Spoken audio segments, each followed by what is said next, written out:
Time to sound off, Husker Nation. This is your Real Red Reaction Show on Lincoln's KFOR. Call the show now at 402-489-1240. Welcome to it, Real Red Reaction. We're on location at the Bar, 17th and P. I'd say come drown your sorrows.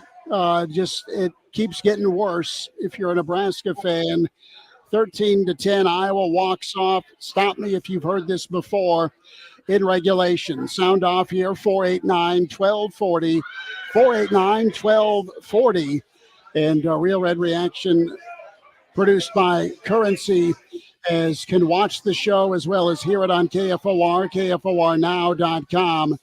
The Hail Varsity YouTube channel, the Real Red Reaction YouTube channel, Hail Varsity Radio, Twitter at HVarsity Radio, KFOR, Facebook, and Twitter. Just a bunch of comments to already get to, fellas, and it looked like a little bit of sunshine with the interception by Tommy Hill. Nebraska gets the football in field goal range or just shy of it.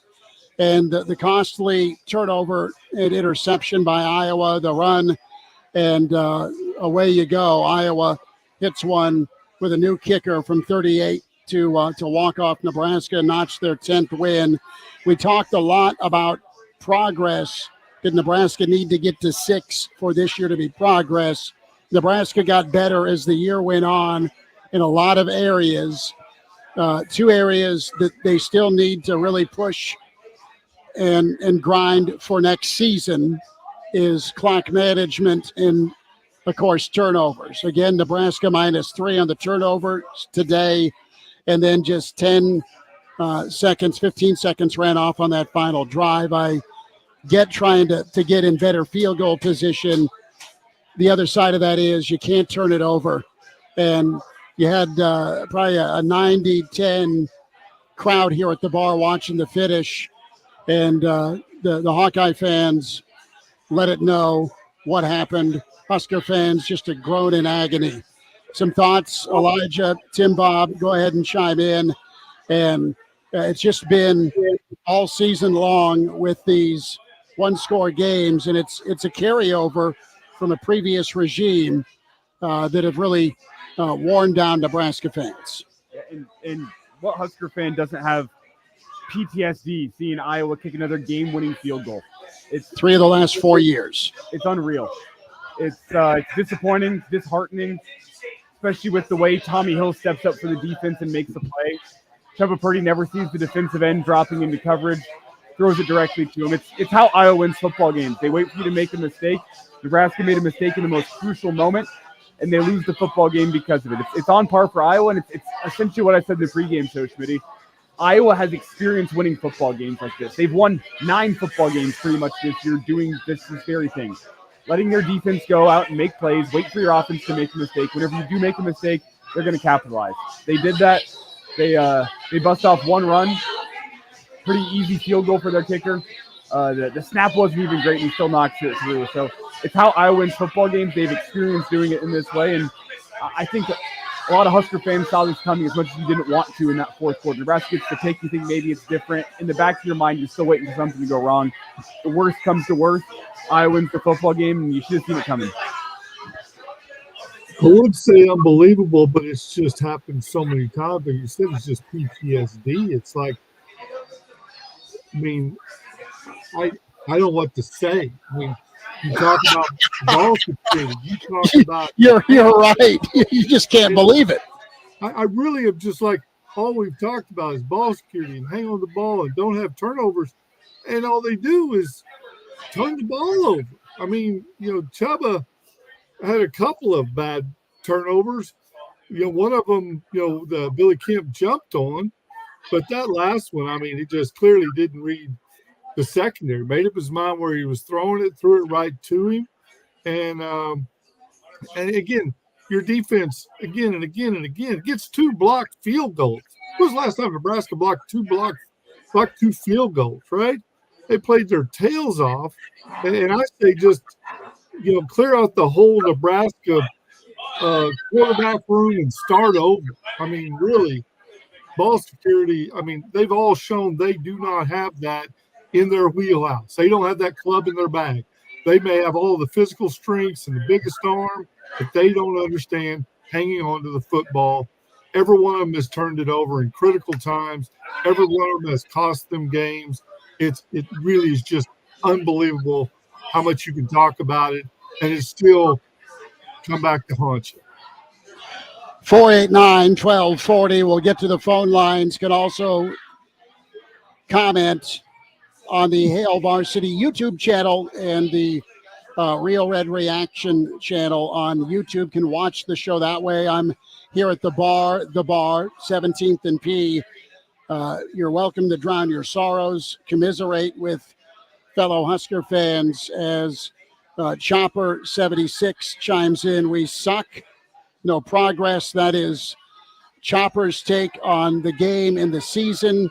You have another comment here. We'll get to the phones. Brent checks in. This is twice we should have run the ball. What the hell is Sat, or he calls him Sads, thinking on that play? And in crucial moments, you're afraid at times for Nebraska to pass the football. You had 10 seconds run off the clock, or that didn't run off the clock, rather, that you'd like to have back in hindsight. Elijah, do we have the lines ready to rock? Yeah, we have Tad on the phone line. Tad, thanks for calling. Welcome into Real Red Reaction. Go for it. Well, guys, I just want to say great season.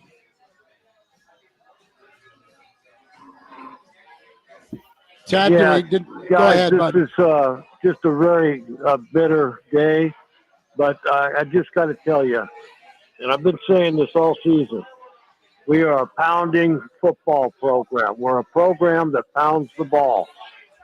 And this is not how we play, but good students to the coach and what we're doing because we're young. But we have to learn how to pound the football. Make that the number one, and then we can pass. But, guys, we need to learn to run the football. So good season.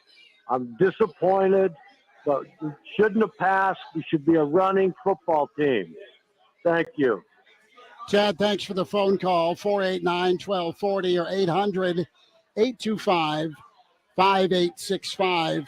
And you need to be able to throw the football in a lot of levels of football, college specifically. Chubba gutted it out. Nebraska got back in the game by hitting Lloyd for 66 yards. Alvano tied it with the 44-yard field goal. Nebraska played the field position game, guys.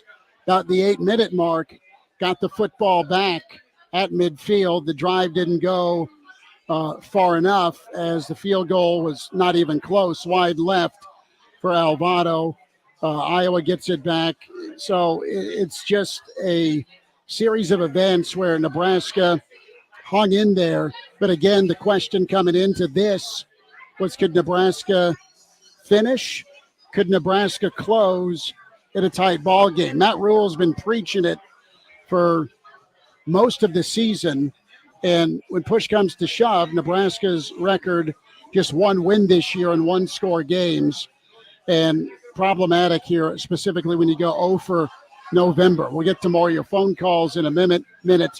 Elijah Herbal back in studio. Tim Bob from his man cave. Chris Schmidt here at the bar, 17th and P. Chris chimes in on the stream. Hail Varsity YouTube channel or Real Red Reaction YouTube channel. Bleep poor time management. Hurts to be a Nebraska fan sometimes.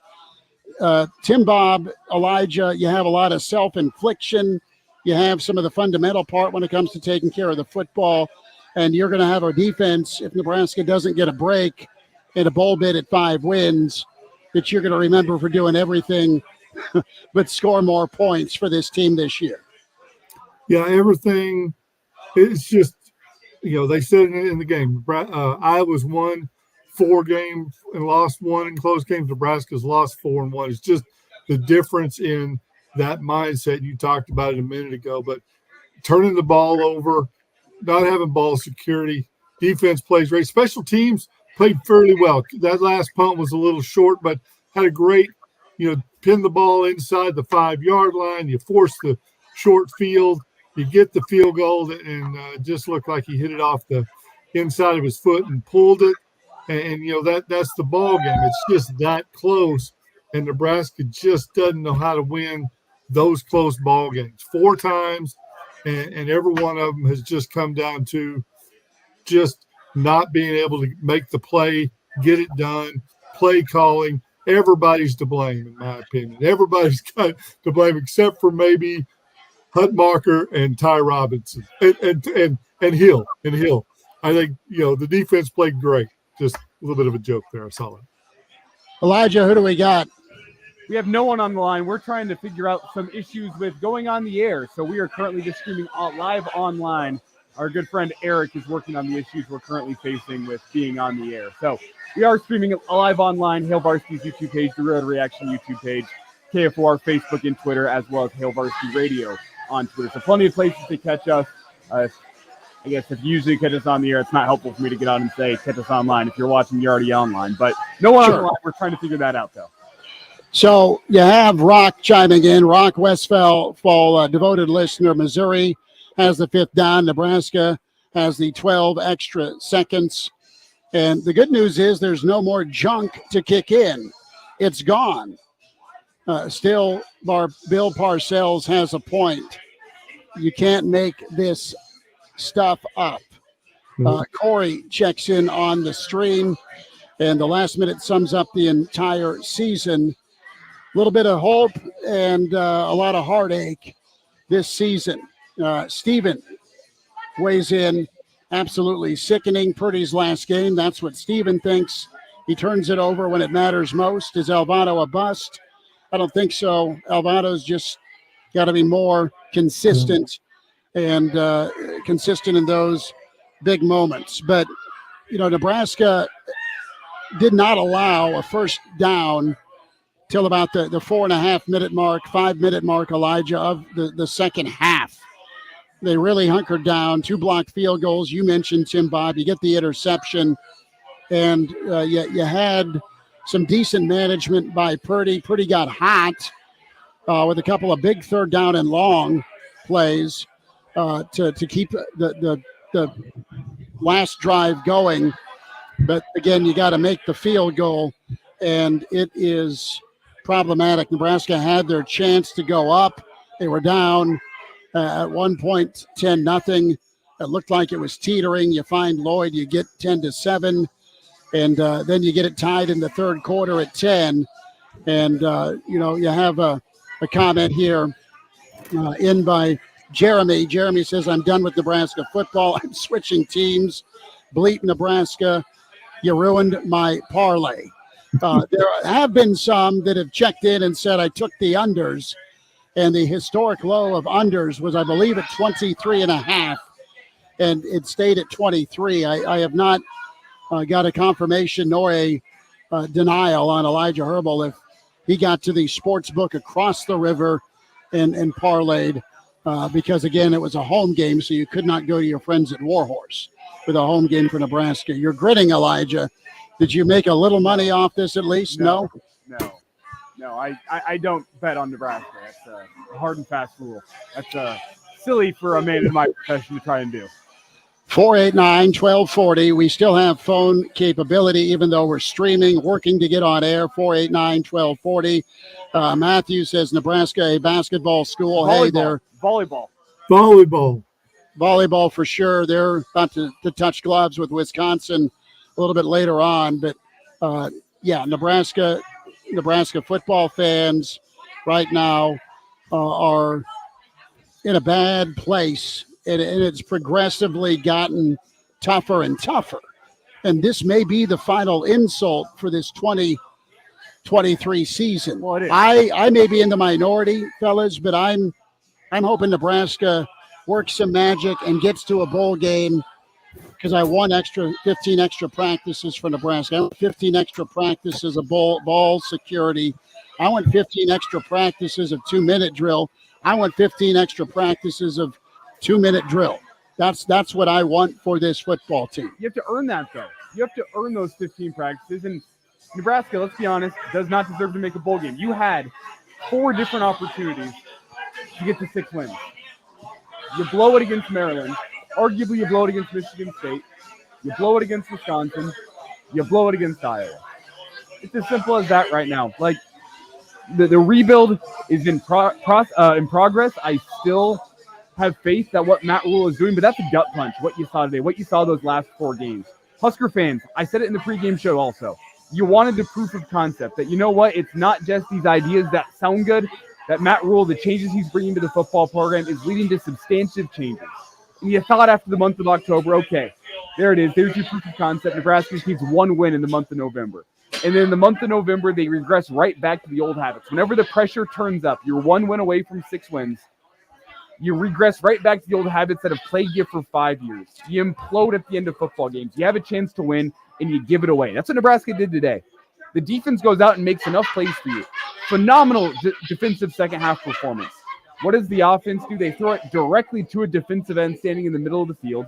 And maybe we'll have to get into the quarterback situation here a little bit later in the show.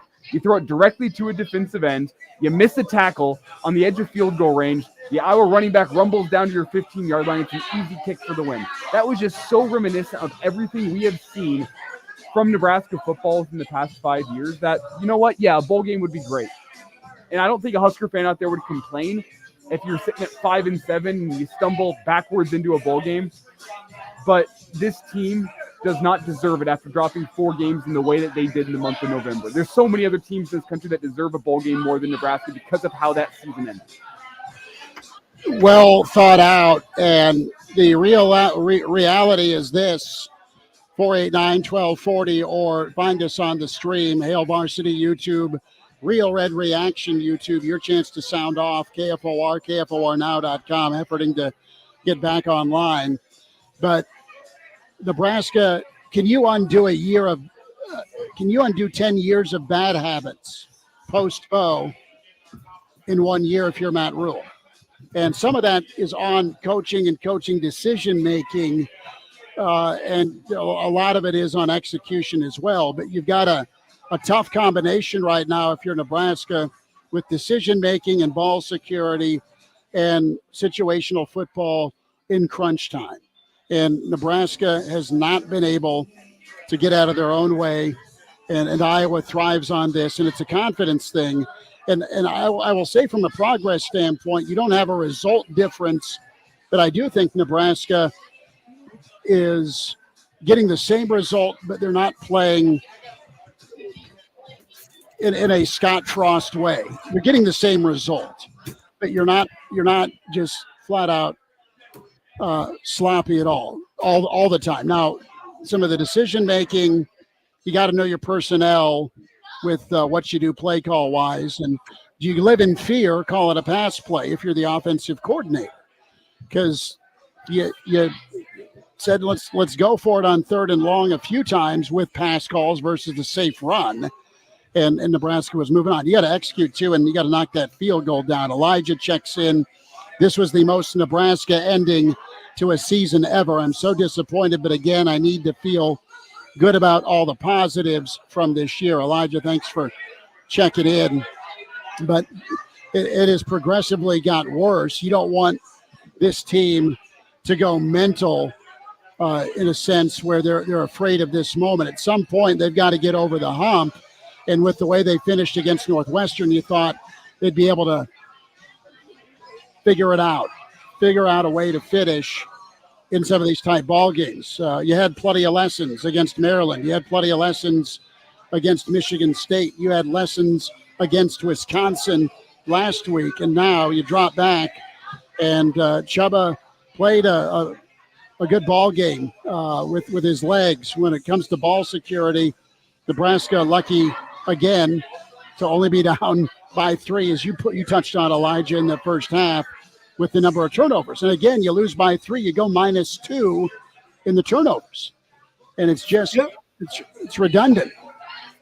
Well, again, I mean, the most turnovers in D1 football. I mean, it's an unbelievable number that they've won 5 ball games, turning a ball over that many times. I mean, it's just a credit to the defense that they've kept you in that many games. I mean, I don't know how you change that. Again, it is a holdover from the Scott Frost era, but there were some, more creative ways of losing with Frost. I mean, you had special teams. At least here you've improved the special teams, in my opinion, in a lot of ways. Again, missed field goal today, but I don't know how you fix this other than just a complete wipe out the quarterback room, start anew, and bring in some offensive linemen out of the portal, and try to get these young receivers in a position where they can make plays. But you had the big play down the field, the big touchdown play to get you back in it when you had really nothing going in the first half. And again, it just comes down to quarterback play, in my opinion. I mean, obviously the offensive line is a makeshift offensive line, and I think for the most part they've for going to a makeshift offensive line, they've had some success, but you weren't going to pound the ball against Iowa. That defensive front is too strong, and you had to make some plays, and you just didn't. And when you didn't have the opportunity, you threw an interception, you fumbled the football, you turned it over. You have a special teams, punt that, again, give credit to Iowa for making the plays, but man, I don't know how it's just like a contagion, right? It's the fumble contagion is just spread through the whole team. Nebraska's offense is pure leprosy, right? Where you rub up against somebody and all of a sudden your hand falls off. Kristen chimes in, 3 things in life are certain: death, taxes, and Nebraska's quarterback throwing an interception at a key moment. Special teams not great. I think special teams kept Nebraska in this ball game with the exception of the fumble. But Nebraska got the blocked field goal. You need to make that kick. And Brian asked the question, you wonder if Alvado is ready for this stage as a true freshman. I think he is. I think he's got the talent. You'll just learn from this the next time you're called upon. Iowa, again, used to this moment, Elijah, Tim Bob, when it comes down to game winners and one-score games. As we'll take more of your thoughts and comments here. Plenty of stream comments. Hail Varsity YouTube channel, Real Red Reaction YouTube channel, and also Twitter at HVarsity Radio, at KFOR now.com as well. On the stream is where are we at with the on-air part of things? We are on the air. We do not have any commercial breaks, so we're just going to roll through until I hear otherwise. So okay, it's a special Real Red Reaction show here where we don't even have to take commercials, I guess. I don't know. I'm waiting to hear from the people who make the decisions what I'm supposed to do here. But for now, we're just rolling. All right, 489-1240, open phone line for you. Bill Dolman may be along. He may be wandering in traffic after yet another gut punch if you're a Nebraska fan. Let me ask you this. Do you want another game? You're right, Elijah, with Nebraska and not deserving one. You got to get to 6, although there is a loophole. I've laid out why I want one if I'm Matt Rule and this team, just so they can get better. But this is just a tip of the iceberg, and it's a big iceberg when we talk turnovers and fourth quarter finishes for this football team. They've got to play a perfect game defensively. And look at the last few moments, Elijah, or few ball games, Tim Bob, where Nebraska, aside from Michigan State, no one's broke 20. No. All right? In regulation. Right. Michigan State did, and that was a questionable touchdown, but it took overtime for Wisconsin to get there. They were held to 17. You had Maryland held to 13. Iowa was held to 13. And you got a lot coming back defensively, but the offense has got to get complimentary and do so pronto. And the quarterback spot is going to be key. I like Chubba. I hope Chubba sticks around. I think there's some big things he can do in the run pass side of things. I think he's a competent thrower, but it's a situation where he's got to have some help. There's got to be more run game to rely upon. And Iowa did a masterful job of pretty much stymieing that. Chubba was good at times protecting the football, and the zone blitz just tricked him into that interception. Coming in here from Jeff. Nebraska lost 5 games this year by a combined 15 points. And you can speak all you want about the culture is different at practice. The culture, the way the players talk whenever they meet with the media, it's different. The culture is different. Whenever the results are the same, how different is the culture inside the building? That's going to be the question this offseason. How different is the culture? It's going to take new players. Is Matt Rule really shifting the culture? Because the thing is, as I said earlier in the show, Husker fans, recruits that Matt Rule is going after, the national media, there needs to be a proof of concept that what you're doing is shifting the results in Lincoln. Having players talk differently, having players practice differently, it's great. It's a step towards shifting the culture, but you have to prove it on Saturday or on Black Friday, whatever day it is.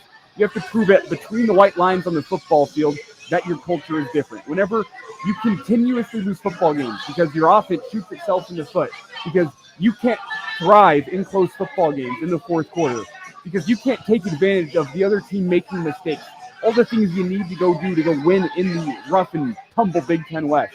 Whenever you can't do those things, it shows me that the culture hasn't changed. Maybe it takes new players. Maybe it takes another year of Matt Rule. But I don't want to sit here and say the culture is different, because you can't say the culture is different if the results are the same. And right now, this year, the results are the same. It looks different, but the results are the same. The way the way you're losing's the same. Tim Bob, go for it. I think the culture can change. I think Rule said it this week. Couldn't be happier with where the program is going. Can't be more upset about the results or the what the game's outcomes would be. And I can agree with that. I mean, for Matt Rule, his first year normally is a 1-win season or a 2-win season. So he's way up on that in terms of proof of concept. But I agree that the program, the culture can change. I mean, when you have a Ty Robinson coming back, the Huttenmacher, you've got some guys who could have made a choice to maybe go on who want to come back. I think that does speak to a change of culture to want to be the leaders. But I think you've got to go get, a quarterback that's a difference maker. Because in today's game, the quarterback can be the difference maker. And there is no Big Ten West after this season, right? You're talking UCLA, USC. You're always going to play Wisconsin and Iowa, but you're going to have to beat some different teams than the Big Ten West. And so who you go get has got to be a quarterback who's a playmaker, and again, some offensive linemen. You always think about offensive linemen make all the difference, and that's where I think you've got to go get some guys. Got to go get some dudes that can just get it done and run the football. If you want to run the football, you got to have a great offensive line. And right now, that offensive line is not much improved from a couple of years ago. I mean, Elijah, you're the offensive line guy.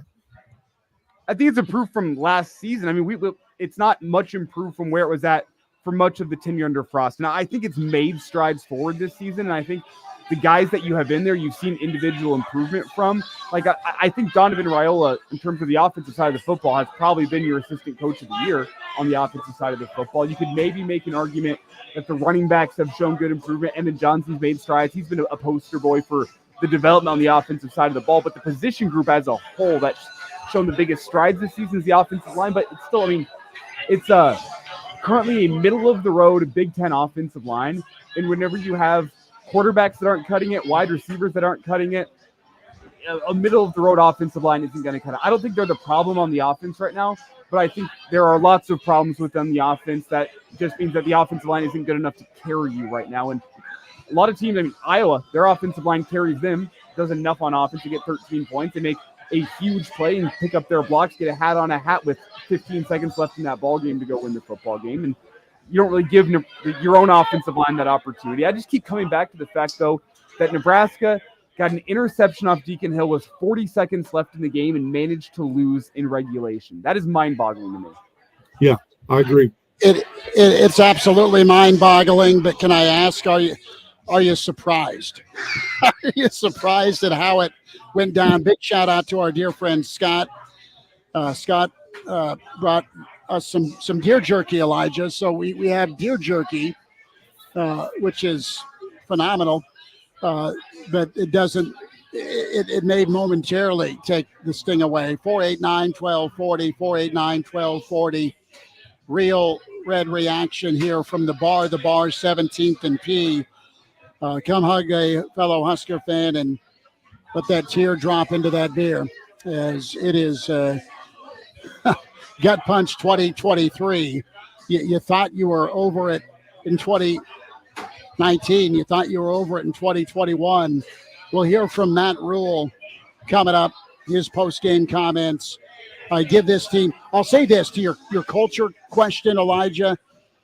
This team has been through so much with injuries, with backups coming in. The development piece of the culture is going to be a difference maker.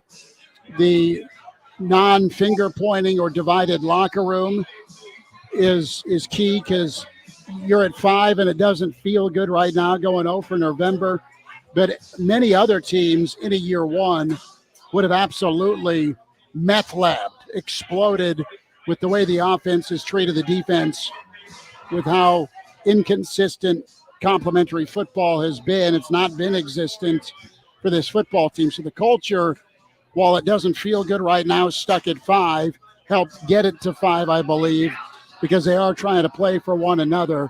I know that sounds psychobabblish, but I think in a lot of other teams, there would have been a checkout sooner rather than later, guys, with the way things went on one side of the football versus the other. And Nebraska truly did play for one another, and they just weren't able to get it done yet again. Do we have a guy on the line? We do. We have John on the line. John, thanks for calling. Go for it here on Real Red Reaction. Well, I feel sorry for the players when we have such inept coaches for the last 20 years, and I hope A&M gets rid of this stench. I am so upset seeing this type of money thrown down the drain again. That's my opinion. John, thanks for the phone call. So there's a vote from John to send Rule to A&M. little soon, but a lot of pain. I mean, I pray that there's still folks riding that Rule train right now versus ready to punt after 12 games. And here's Seth from the bar. He needs a hug. He froze in the first half. Lead the country in turnovers, 32. There's 32 shots lined up on the bar. Can't wait. There we go. 489-1240, 489-1240 to join here on Real Red Reaction. I'm, okay, so I thought I was frozen for a moment on the video feed. I'm not. That is good. Dion sums it up with a lot of way Nebraska fans are feeling right now. Thank God this season is finally over. Time to focus on recruiting. Dion, well said. We'll have some final numbers run down. Phil says just shut the program down. A lot of you got a weary look on your face. Is it me, or do you got something brewing between the ears? I understand the frustration.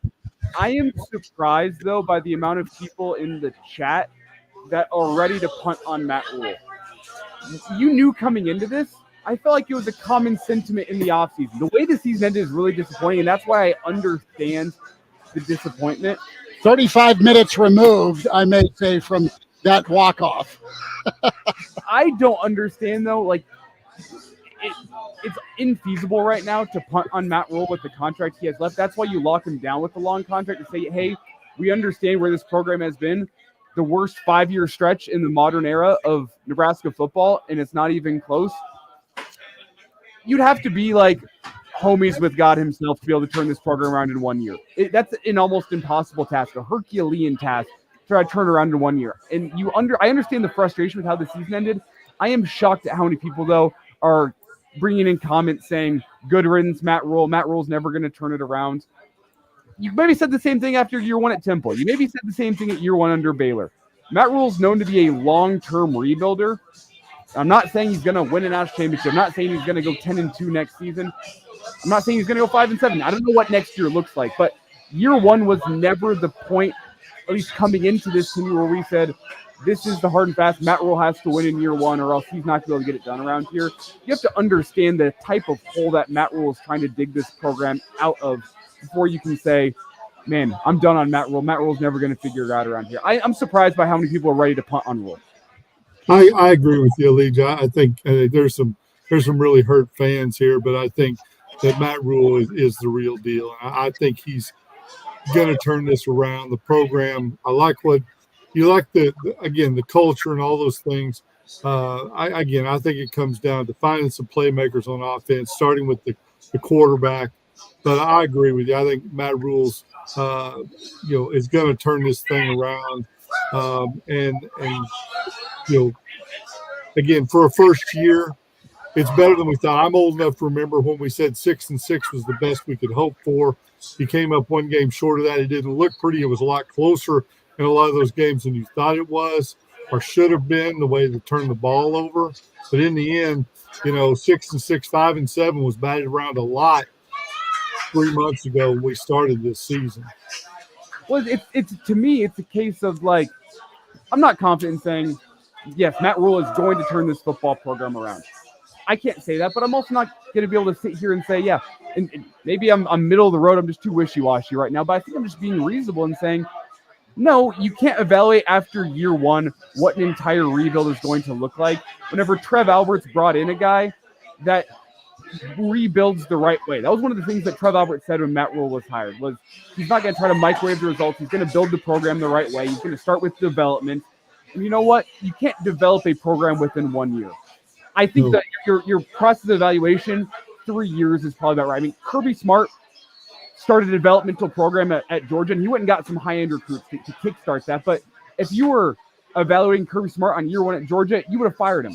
He went 7-5 year one at Georgia. It was a step back from the previous season. Like, evaluating a coach after only 1 year on the job is ridiculous. And I'm frustrated with how many Husker fans have gone, dare I say, fair weather and said, you know what, Matt Rule, 5-7 in year one, I'm out on the guy. For him to come in this first year and do some good things, specifically with his defensive coordinator hire, the defensive side of the football, quite frankly, was super positive.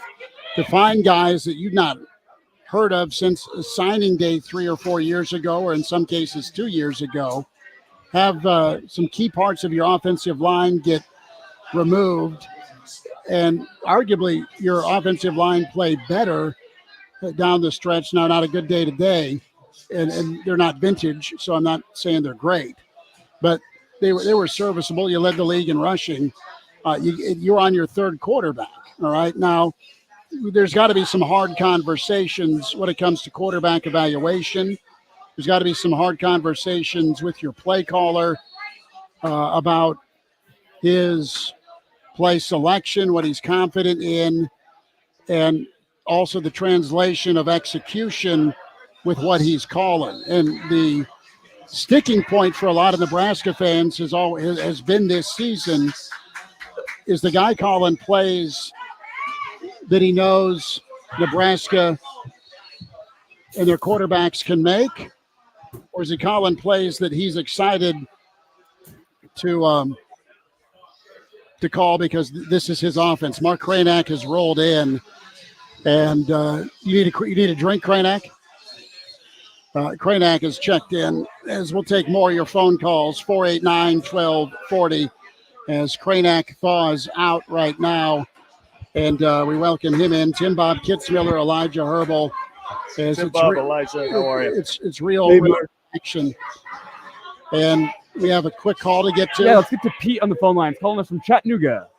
Pete in Chattanooga. Pete, welcome into Real Red Reaction. Thanks. Yeah, thank you for taking my call. I apologize if you covered this. I tuned in late.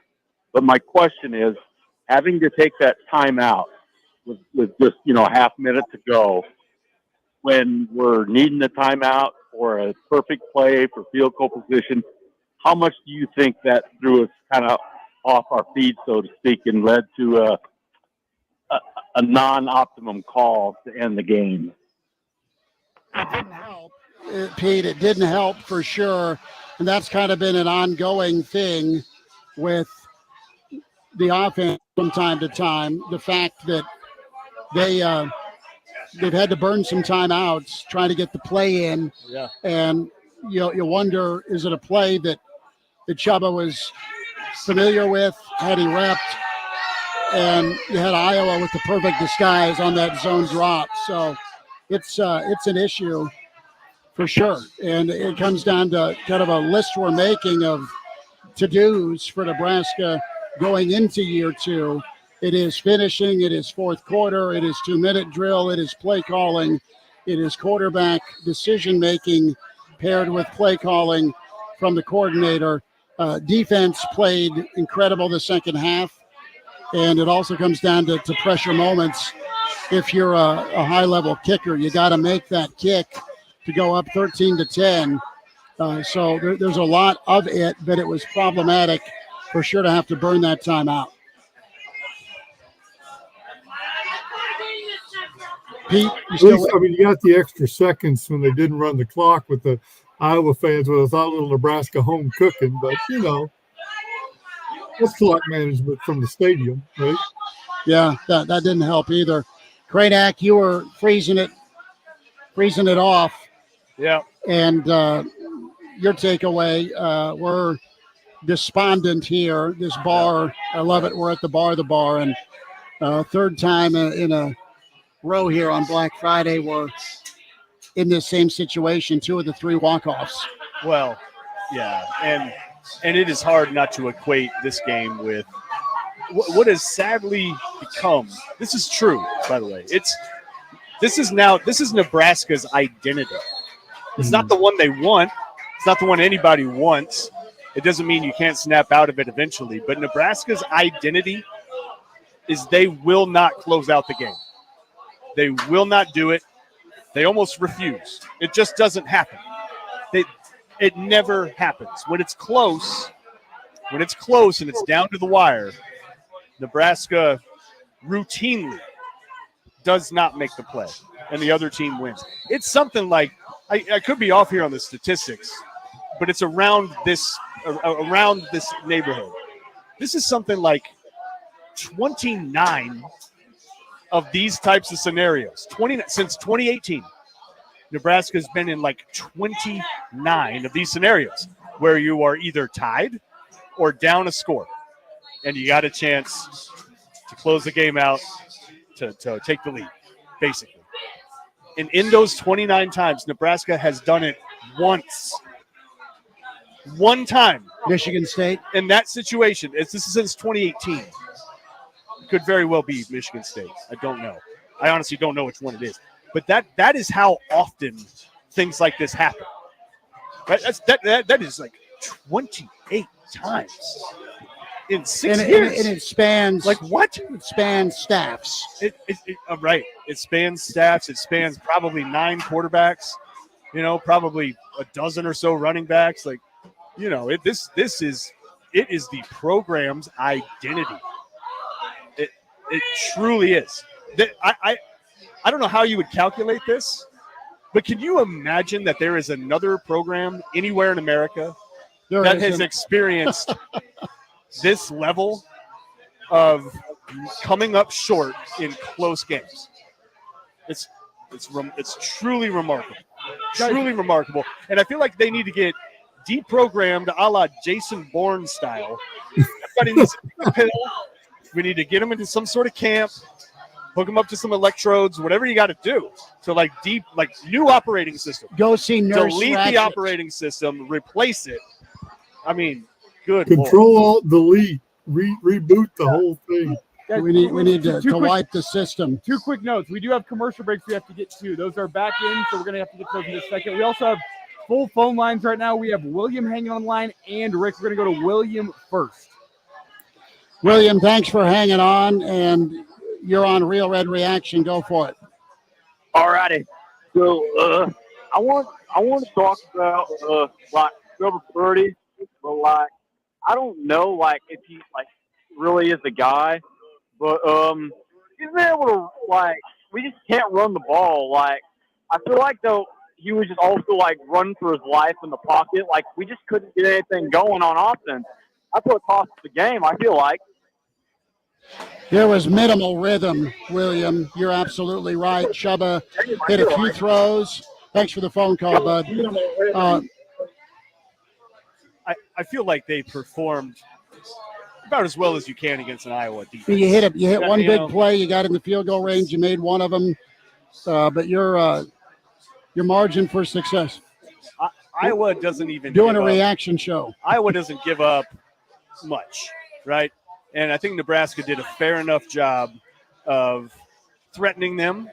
They had some interesting throws from Purdy too, where they were making them throw deep outs across the field. I mean, difficult, far throws that were ultimately open, and Chubba was able to convert on a few of those. You know, he hit a few. But I don't know. I don't know. I don't know that you could expect more from the offense in terms of moving the ball against Iowa. They did okay. They held serve. It wasn't great, but it wasn't terrible. It was going to be one of these types of ball games. Iowa suffocates teams. They didn't completely suffocate us. They didn't completely. I say us. I meant Nebraska. You're wearing unbiased journalist. Sorry, unbiased journalist. Elijah, who's with us? Rick is on the phone lines. Rick, thanks for calling in. Go for it.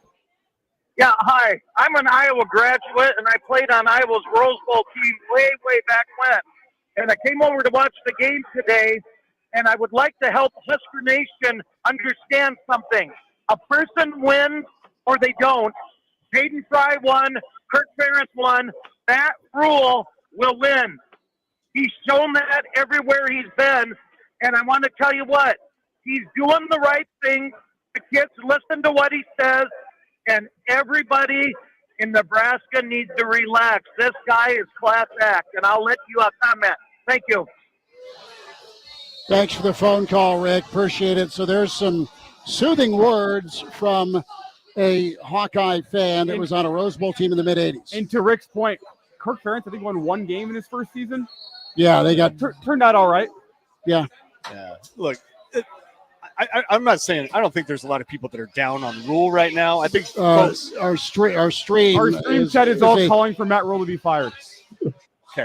Okay, people. Settle down. Stop. And one caller. You know he's not getting fired. You know he shouldn't. Like, come on. Well, on that note, let's go to Bruce on the phone line.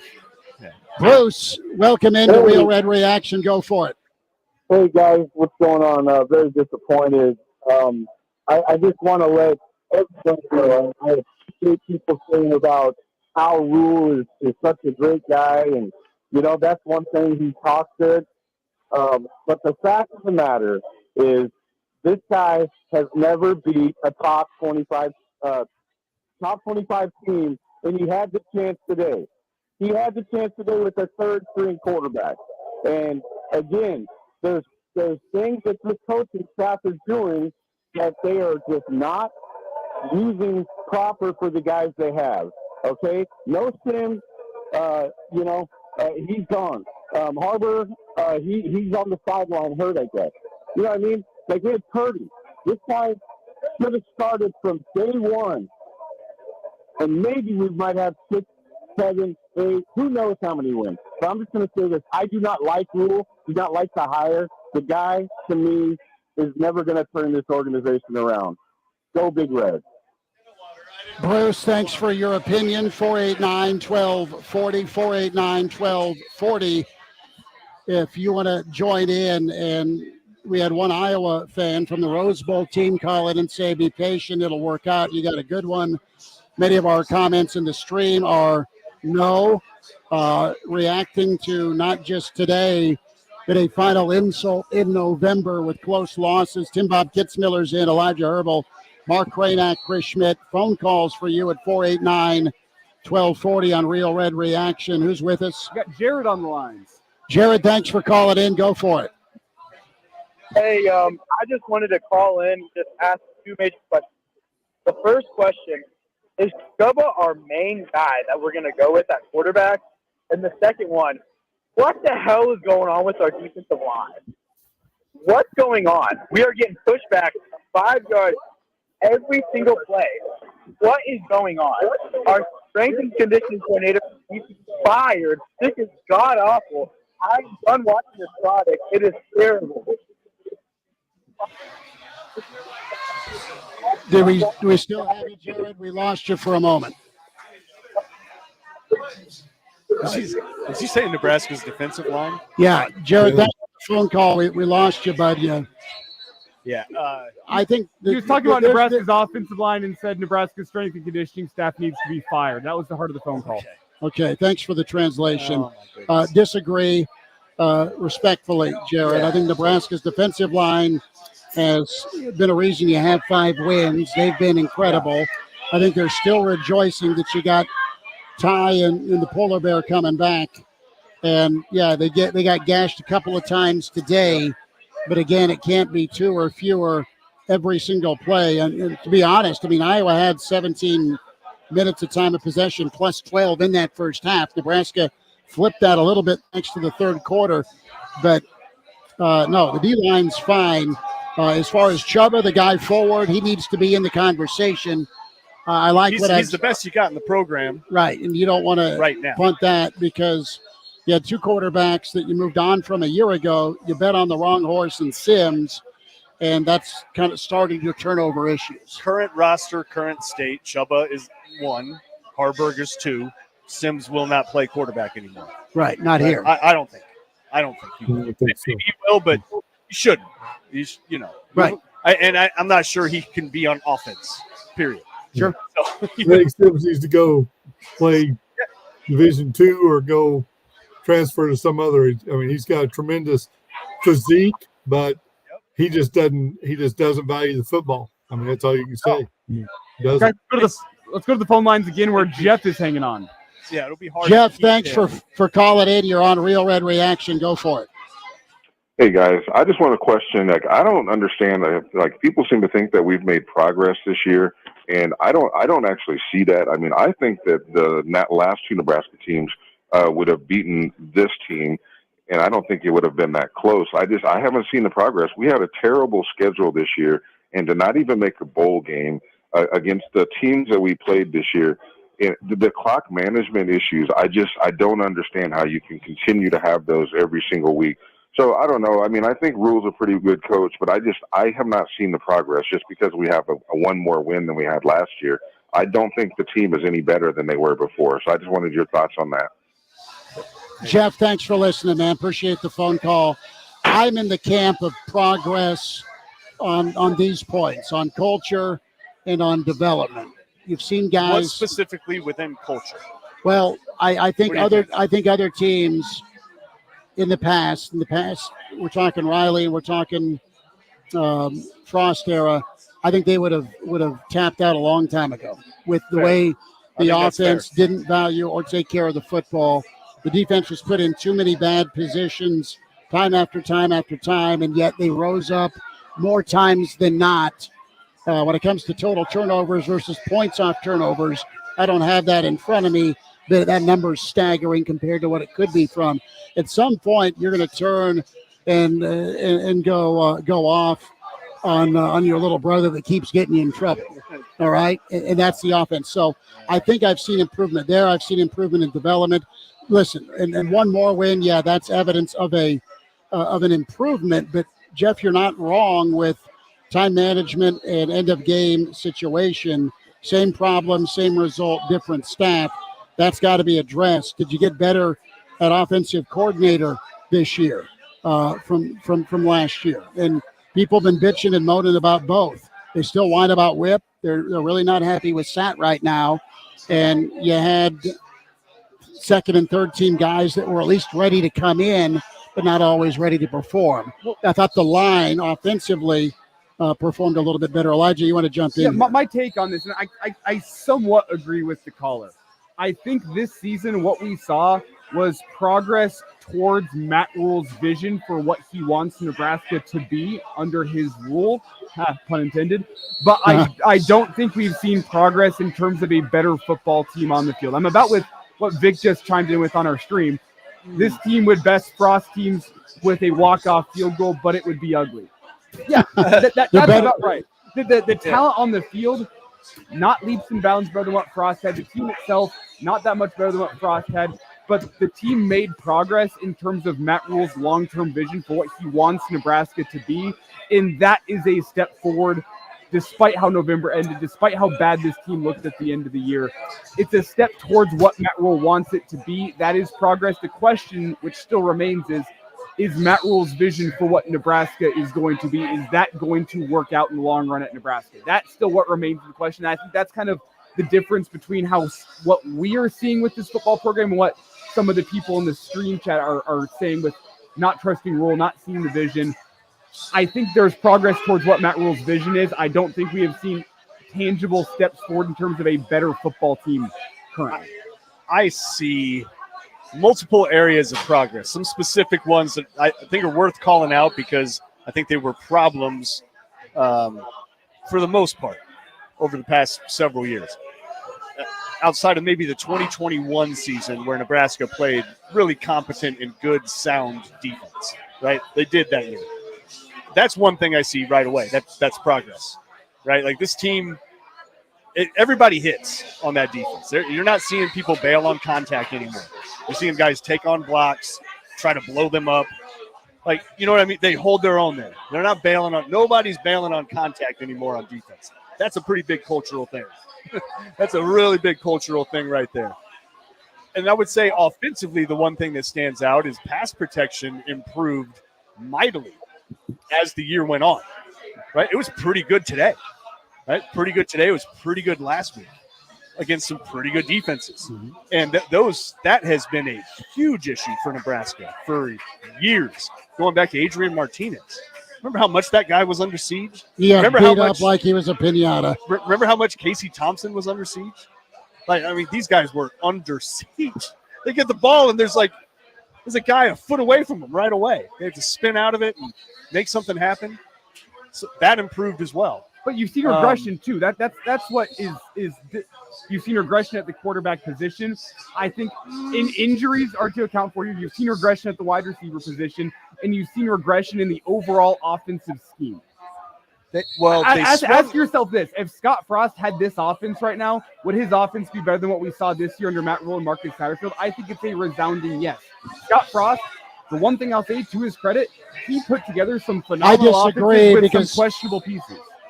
Scott Frost would not have had a second or third team quarterback ready to go. Or he wouldn't have had that many freshman receivers ready to go to be able to play and step up. And Malachi Coleman got better over the year. Obviously, you saw some young men step up and play. So I've seen development as the season went on in players that would not have been there in previous regimes. Tim Bogg, you jump in here on the progress. We've all weighed in. What do you think, man? I think there's progress, again, because of the depth that he's building. I mean, you look at the number of players that played on defense, 20, 25 kids that are playing. There's depth there. In the past, that defensive front, they would have been worn down because there were only so many bodies that were ready to play. I think that's a big step forward. You got to give, again, the offensive line playing with freshmen and guys who have played well. Cranack pointed that out. I think the biggest issue, again, there's been a lot of injuries, but you've cut down on the penalties tremendously. I mean, used to be you couldn't even line up and trust the offensive line to stay in their stance and not get at least 3 or 4 offensive sides. You had one game this year, you had no penalties, right? I mean, I see progress in those little things that maybe the fan doesn't, but I agree. You've got to get a playmaker at quarterback. You've got to get some difference makers that can take the top off the defense, and you've got to have some consistency at offensive line to run the football.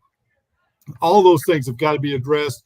But I think, as Matt Rule said, 2 things can be true at once: the record and the progress that we're not seeing the outcome, but the progress is there in terms of culture and development of players. And that was where Elijah started the year with. Scott Frost did not develop players. I think that's something you could point to as development of players and getting them ready to show up and play. Again, maybe not quite ready to push it over the top. That may be a culture thing as well, but I don't think it's outside of Matt Rule's periphery. I mean, he understands there's a cultural change that has to shift as well. Well, phone line or break? Phone line, we'll get to the phones one last here. phone call, then we'll take a break. We'll come back to Matt Rule, his post-game thoughts. All right, who's with us? We have Jim on the line. Jim calling us all the way from Pennsylvania. Jim from Pennsylvania. Jim, thanks for calling, bud. Hey, guys, how are you? We're hanging in. I got a Listen, disappointed bunch originally of from New Jersey, now in Pennsylvania. Been following Huskers since '78. Grew up probably about 15 minutes from Mike Rozier. So I've followed the program over the year. A couple questions I do have, but I do want to say one thing. I do believe Matt Rule's the way to go, but it really kind of shows you where the program is. It's not in a good position right now, but I think the people that say they want to get rid of him, you got to give them 3 years of recruiting. Because if you don't, you're just going to be in the same position you were with Frost, with the previous head coaches, So that's my big concern. People are already saying get rid of him. Give him some time. The other question I do have is, did they even consider keeping Casey Thompson for a quarterback position? Because I know this is just obviously my opinion. If he's the quarterback, they have a few more wins this year. So I'm gonna let you guys go. I'll listen to you online, but I appreciate everything. Jim, thank you. You take care, Jim. Thanks. Yeah, hindsight's always 20/20, but I don't think the evaluation process was good with your quarterback situation going into this year. Clearly was a wrong choice with Sims from a handling the moment or the fishbowl. And I'll say they got the guys behind Sims ready, and they tried to adapt the offense. But when push came to shove, it was break in case of emergency if you're trying to quit smoking, man. You're grabbing that cigarette when it comes to throwing the football versus running it. And that's something you have to have a long talk with your offensive coordinator about. And these 2-minute drills specifically. So, yeah, Casey Thompson could have won more games here. You could absolutely make that argument. Could Casey Thompson have done what won some games for you, and that's run the football at the quarterback spot? He's athletic. Was an okay runner. I thought so. Stay healthy wise, though, is the question. So we'll take more. We'll take more of your phone calls. 489-1240, 489-1240. 25 minutes left on the air. KFOR, KFORnow.com. More time for you digitally on the Hail Varsity YouTube and Hail and Real Red Reaction YouTube channel. So can chime in that way. We'll get to your stream comments too. Promise you that. Tim Bob Kitzmiller, Elijah Herbal, Mark Kranak, Chris Schmidt as Hail Varsity and Real Red Reaction continues on from the bar, 17th and P.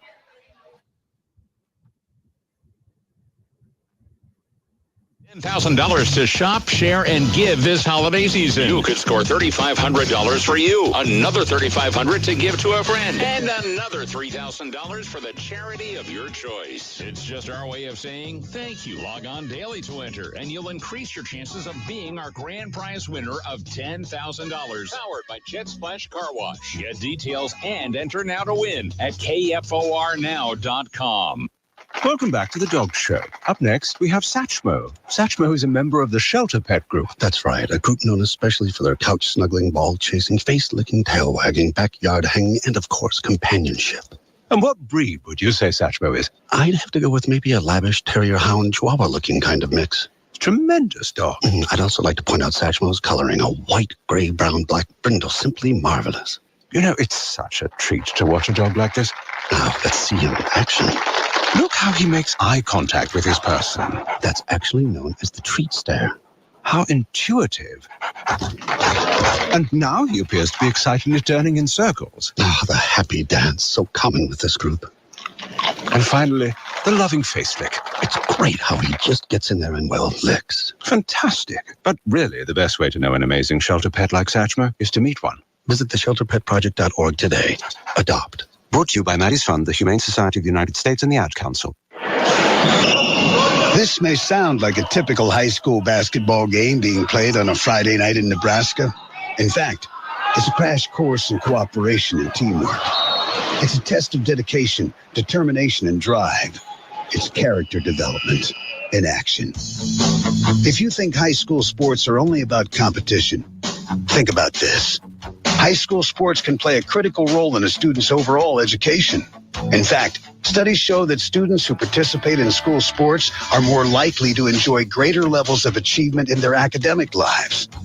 At the same time, playing sports helps teach lessons not covered in the classroom. Lessons like tolerance, respect for the rules, and the importance of supporting your community. High school sports, a winning part of a complete education. This message presented by the Nebraska School Activities Association and the Nebraska State Interscholastic Athletic Administrators Association.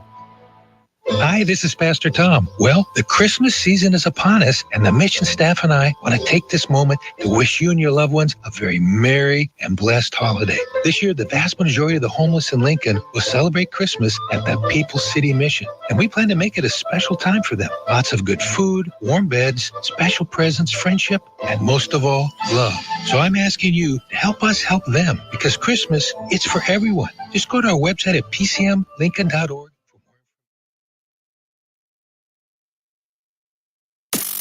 This is the Real Red Reaction Show.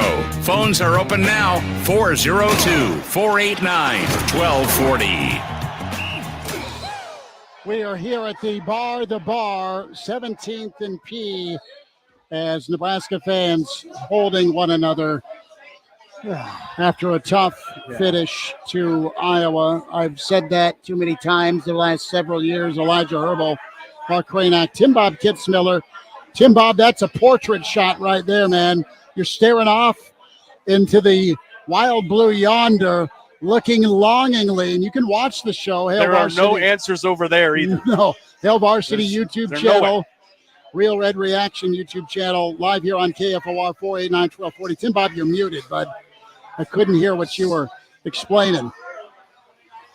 That's probably a good thing. I was just looking at the Big Ten West standings, and gosh, we thought Northwestern was going to be a dumpster fire, and there they are, ended up with a 6-5 record. Gosh, it's just a head scratcher. I'm sorry, it's just college football. My college coach told me a long time ago, any man who will put his livelihood and his career in the hands of 18 to 22-year-old men is a fool bound for disappointment, and it's been true for the last 50 years of my life. So, we put a lot of pressure on these young kids, and we lose our minds over it, but they're still kids playing a game, and sometimes you got to put them in perspective. But anyway, no, I get it. I think what's happening here, it's okay to they deserve the coaching staff deserves some criticism. I think we can all we should expect more in late game situations than we've seen from them. Like, truly, they have not been good down the stretch. But that doesn't mean that can be true while also saying that doesn't mean you fire them. Right. Like, they need to get better for sure. They definitely need to get better in late game situations. But you know what? The entire damn program does. I'm talking all the way down to Husker Vision. Whatever's Pavlov's dog track you're playing again, that's going to lead the defense to giving up the play that they should not give up down the stretch. You got to switch that music. You got to change how you practice. You got to everything. The entire late game operation needs to be completely burnt down and started over. 100% started over. It doesn't work. It truly is Nebraska's identity. That is so shocking to say, but it is true. As much as Iowa's identity is the opposite. Right? That is 100% their identity, isn't it? You're just like Iowa, they're going to play D and good luck late in the game. Because that's when they come. That's when they make their move every damn time. Nebraska is just the opposite of that. It's incredible, truly incredible. And that part has to be burned down and started over. 489-1240, 489-1240. Go for it, Elijah. Should we get to Matt Rule's post? Actually, quickly, let me field a phone call, and then after we take this next phone call, we got to get to Matt Rule's post-game comments. Bill Dolman also checks in. We will get the Pride of Fairbury's take. We'll have Matt Rule's thoughts, and I'll see if we can't get Bill Dolman on camera as tough loss for Nebraska. Just looking at some of the numbers right now, Iowa started out 4 of 6 on third down. They finished the day 2 for 12. They were 5 of 10 at one point, Yeah, which is pretty so good. they finished 6 of 18, 1 for 1 on fourth down. You have Biscuits and Gravy. Deacon, the quarterback, 11 of 28, throwing the football, 1 interception. Did you just call him Biscuits and Gravy? Dude, come on. Like that's his nickname now? That's my nickname for him. Biscuits and Gravy. But the problem I like that here one.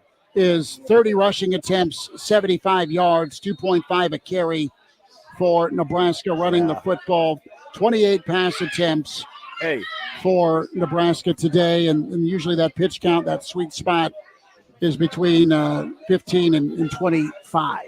I applaud the coaching staff for still committing to running it, even though it wasn't working. Yeah, they didn't just start chucking. Because it could have gotten a lot worse, right? It could have you probably would have thrown a couple more picks. So a pretty good restraint overall from the staff today, from Satterfield. Maybe that's a lot. That 35 times? Is that how much they ran it? 30. 30 times out of a total of 70, less than 60 snaps? Yeah, and that's for a total of 75 yards, 2.5 yards per carry. Yeah. You know what, though? That kept the clock ticking. You didn't turn it over. Like, that's okay to me. That's okay. They need to get better at running it, obviously, but that commitment to it starts there. You're never going to get better at it unless you commit to it. So they at least show that they're committed to it no matter what. Guys, that's good. That's good. You need to be that hard-headed if you want to have a good running attack. You have to be hard-headed about it. Guys, let's go to the phone lines again. Santosh has been hanging on. Santosh, we were going to get to a comment in the stream, brother, but you're on the line with us. Thanks for calling. Go for it. Hey, guys. Love the show as always. Calling from Raleigh, North Carolina. So, another game, right? And another result. Nothing has changed.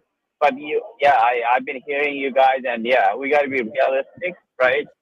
Coach Rule is going to get at least 3 to 4 or 5 years, no matter what. That's what I think, right? Because he has 8 years contract, and even if he were to go 0-12 this year, he was going to get second year and third year.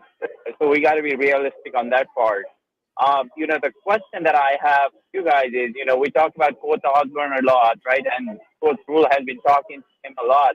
But there's a lesson learned that we can have where, if you really look at, Tom Osborne era, a lot of the coaches were very experienced. They had, a lot of experience, coach the plays and things like that, right? So there's a lesson learned instead of just a buddy-buddy system that, Coach Rule can really learn about. But I agree with you and Elijah last week saying, no matter what we say, Coach Rule is not going to make a change on the offensive coordinator probably this year. Something that we can make a progress hopefully next year. That's one thing. The second thing is, if we really look at the quarterback situation, Coach Rule actually has made some adjustment, right? He started with Jeff Sims. He said, okay, Sims is the guy. Then we went to the second string quarterback. And then he started hearing people, kind of all of us, Sam, also making some noise and changing it to, Purdy. So we had some good results with him. Unfortunately, he had a turnover at the end. But I think Coach Rule is listening, so that's a good thing, right? So he will probably make some adjustment, not only from the coaching perspective, but on the other player side too. I think he is listening to the fans, so that's a good thing that I'm at least seeing. But love to hear your perspective on what the success looks like for you guys on year 2, right? So if you say 6 games, 7 games, what does that look like? Love to hear your thoughts on that for season 2 for Coach Rule. Thanks so much for the phone call, Santos. Appreciate you listening and checking in from Raleigh. Well, to me, Nebraska needs to enter into November a year from now in contention to find their way to the Big Ten championship. There's enough young guys that saw time that Nebraska needs to make them able to have a jump. There needs to be balance on offense. There needs to be complements on offense where it isn't the defense having to pitch a shutout every 9 innings to go baseball on you here for a second. So defense needs to stay at this same level. Offense needs to be an offense that can get you 28 points at minimum in the Big Ten. And your schedule starts out favorable. Your finish is going to be vicious again. I do agree that this is as light as the schedule as you're going to see if you're Nebraska in quite some time with the new look at Big Ten football and the league expanding. All that being said, also you got to figure out your quarterback situation and what your offensive coordinator calls needs to work with what talents you have. I'm putting a pretty monster wish list together, but all of that is encompassing in with success in Nebraska in 2024 because it can't be 5-7 and 1-5 in 3-point ball games. No, you're 500 at minimum. Back to a question from the caller, right? What do you expect for next year's? What do you consider bowl game? Bowl game at minimum is success, and probably should be north of that because I think anybody that follows football and that has followed this team this year knows Nebraska absolutely should have won at minimum two of these games, right? At minimum two. Minnesota, of course, that's an absolute no-brainer, and Maryland. I think you can count Maryland as well. Like you're on the, what were they on, the 2, the 1, like a minute and a half left. Like, come on, there's no reason why you should lose that game. Unbelievable. So I think that's kind of your minimum next year, 7-5. Without even really knowing who's coming back. At this point, it's kind of like, who cares? I don't care who you're playing against. You're doing enough good things that your fortunes just absolutely have to turn around in late game situations. That's what Nebraska as an entire program has to fix. As an entire program, staff, players, play calls, Husker vision. I'm telling you, the entire thing needs to get burned to the ground and rethought. That part of Nebraska football, every element of late game situations has to be completely erased because it's remarkable how the games end that same way that often. It is truly absurd. Bill, you got to see it in person. You did not jump out of the 6th floor. You're here at the bar, 17th and P. You're invited down. Or he did jump out of the 6th floor and has made a real miraculous recovery thanks to the bar and their slinkies. Right. We're going to get Bill Dolman a slinky, a Thanksgiving slinky. It might have felt better to do that, though, Bill, just so you know. Well, leap out the window. Yeah, and maybe. Roll the dice. Well, let me just say this objectively. I'm tired of the soul-crushing kicks to the ball sack. And Bill Dolman. Football sack. That, 5 3-point losses, is it? That's crazy. And an overtime loss. It's mind-boggling to have 3 13-10 walk-off losses in a decade, let alone a year, let alone in 3 months' time. Unbelievable. I thought I said Schmidt had note during the game when Nebraska pinned him on the 1-yard line. I thought this is going to be a safety and a 12-10 epic finish, not cover but unders win. Everything. Every card was falling right for Nebraska today, and then we turned up the same card that they've been playing all year long. The one thing though, and I've been listening as I've been trying to get through traffic to get here. I think you could have taken the uniforms, switched them, mixed and matched them, and that you would not have been able to really tell the difference between Iowa and Nebraska. Not at all. And one team is leaving 9-2, and the other team is 5-7, or what are they? 10-2. 10-2. 10-2. There's really 10-2, Bill, with the worst offense maybe in recorded modern. Other than the one they just other than Nebraska. What's that? We're better. He says we're better. I don't know. But one side of the ball. Look, but Nebraska and Iowa were very much mirror images of each other, and Iowa has a great defense. I thought Nebraska, outside of a couple of plays, had played great defensively, deserved to win once again because of its defense, but didn't make a tackle when it needed to make a tackle late. Special teams, you know what? I know there was a penalty on special teams, a fumble on special teams. Nebraska beat Iowa in the special teams game until the very, very end. Yep. And Ollie from Hoosiers comes in and makes 2 free throws at the end, right? Yeah. Shooting underhand. And Albano misses his. And Albano misses his field goal. But everybody said this was going to be a game in which special teams were going to be a factor. Nebraska, I thought, overall, had the better end of the special teams You game blocked today. 2 kicks. Right. You And Taylor, blocked 2 kicks. and Taylor wasn't a huge factor. They were scrambled drill on whether they're going to go for it. Matt Rule says it was a fake punt that was called or whatever it was going to be. By the way, there's a lot of if you're similarities setting between Nebraska and Iowa. If you're setting up for a 60-yard field goal and you call a fake, thank God Tristan Alvano wasn't on the field. Bushimi. You were kicking into the wind. Like, what Iowa special teams unit would not be ready for the fake in that moment? Thank God Tristan Alvano didn't get the memo, because I guarantee you that fake field goal would not have worked against Iowa special teams. I know that they weren't at their best today. That is still the most predictable time to call a fake field goal. Oh, 60 yards out, you're kicking into the wind? I wonder what they're going to do here with a freshman kicker. Maybe fake it? Thank God Brian Bushini got on that field and downed him at the 1-yard line. That gave Nebraska a chance to go win that football game because they didn't call the fake. So if they did call that fake, like, I would have probably gone ballistic on this post-game show. That would have been one of the worst calls that has b's made all year. And Marcus Satterfield's had some questionable play calls offensively. A fake in that situation is more predictable than the Lions fake in the third quarter of that Thanksgiving game yesterday. You find the best sports psychologist They've got her on the planet. They've already got her. Do they? She's from Texas, yes. He said, if I'm moving here, she's coming with, because the last 5 years they went through, there ain't enough live chickens or Jobu's run to get through it. Is that the best sports psychologist, the same way that Marcus Satterfield is the best offensive coordinator you could hire? Listen, I'm saying Nebraska needs to check like Bulgaria, Australia, other countries. We need to dig deep. You might want to bring in some Eastern medicine kind of stuff. I don't know. You just have to really look into, is she really the best? Because, man, she's got her work cut out. Could you imagine being her right now? Well, the other one that's how would you like to be Nebraska? If you think you're having a bad day, how would you like to be Nebraska's sports psychologist? Oh, my God. Can you imagine the whole you have to deal with every time? Try to convince them that if they keep doing the right things, it's going to work out. Yeah.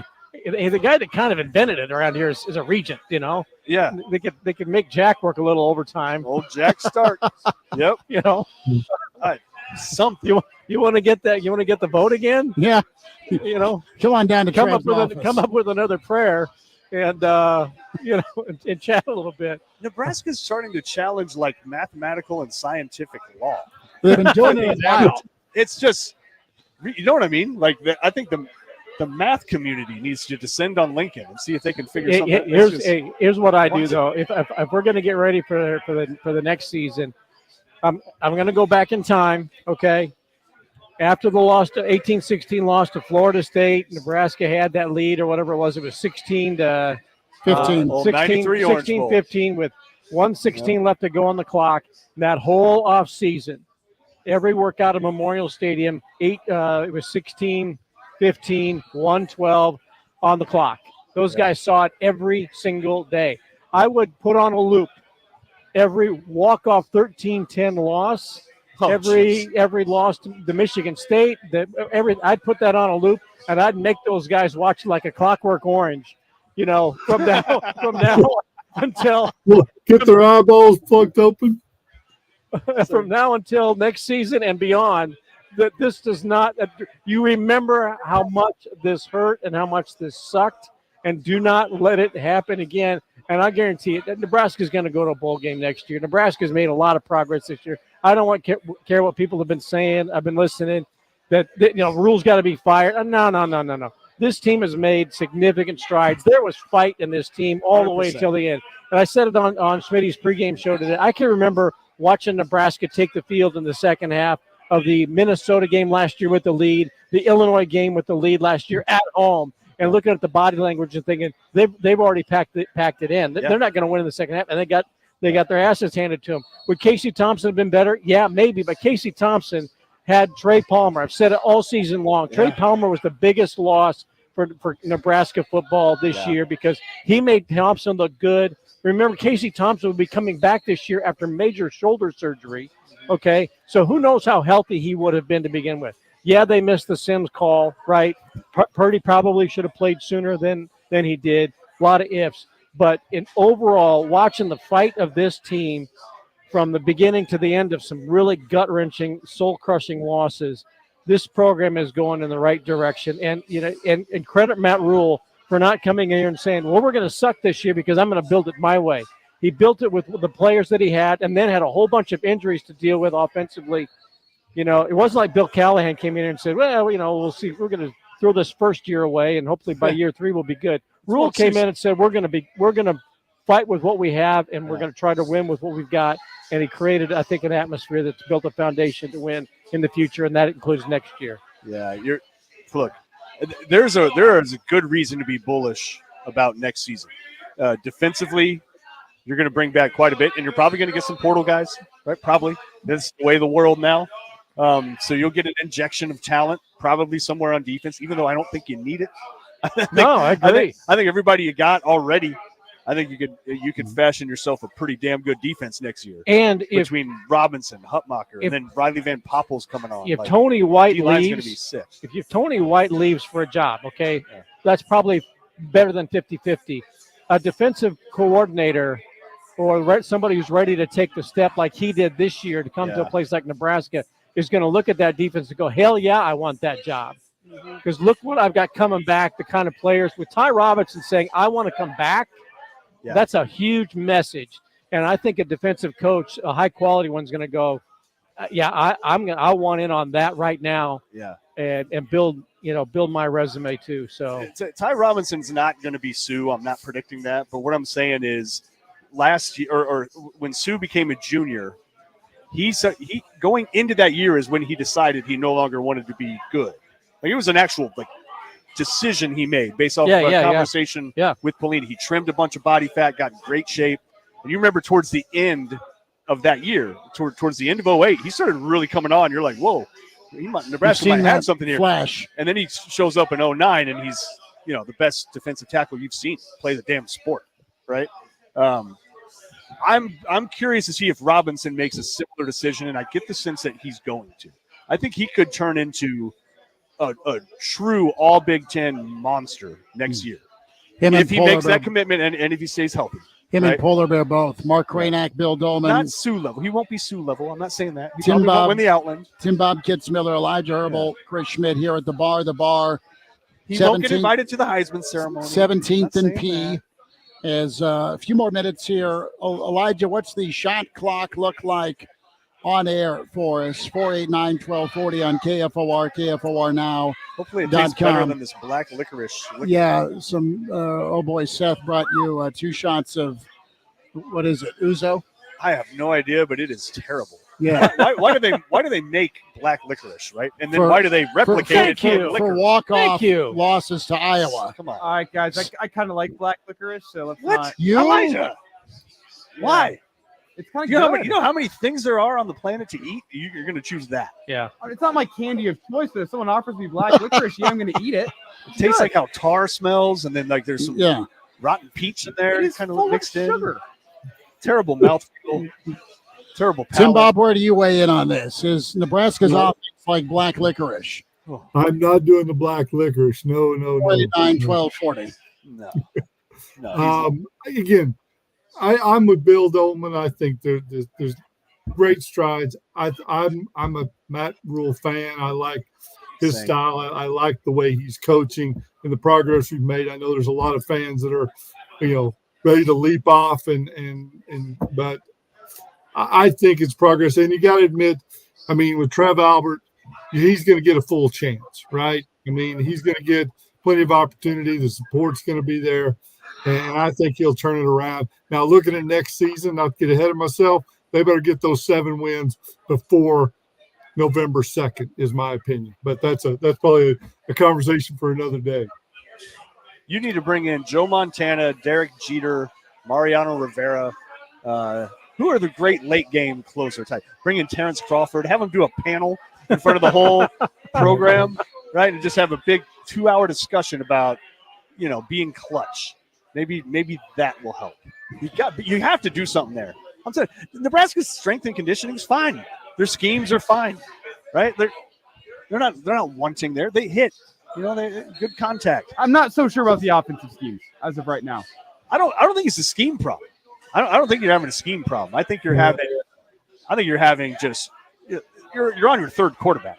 Here's the deal: they swung and missed big time on the player they thought was going to be their They starter. better fix that because quarterback evaluation. Heinrich and Chuba weren't supposed to play this year. They weren't even supposed to play. It was supposed to be Sims, and Sims was going to be really good, and then that didn't happen. And then you had to go to those guys, and they swung and missed on their number one. That's what happened. Well, the point is they targeted that guy as number one. Yep. And they let one guy that has won games at the Division I level walk out the door. Yeah. And that's revisionist history. I get that when it's been you're down to the third team quarterback and it's been inconsistent, to say the least. And granted, Purdy got coached up and played well enough to win the last couple of games. It was problematic. You were going to say something? Well, it was what Mark was talking about about Purdy and Harburg, and I'm going back to what I've said the last few weeks. They were going to play Harburg at tight end and H-back. Right. Okay. That's where he was. And I think that he's going to be a great player at that position down the road. I am confident in Nebraska right now scouting what the potential portal is going to look like.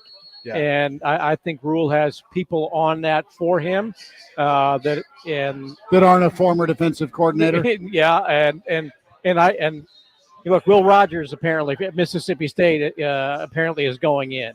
That was I saw that during the game. Is he going to come to a place where they're going to run the football in the fourth quarter? I don't know. There's no shortage of Nebraska's quarterback masterful. options. That's kind of the point. The point I think Bill is making is there's not going to be a shortage of options of quarterbacks in the portal. It just comes down to getting the right one.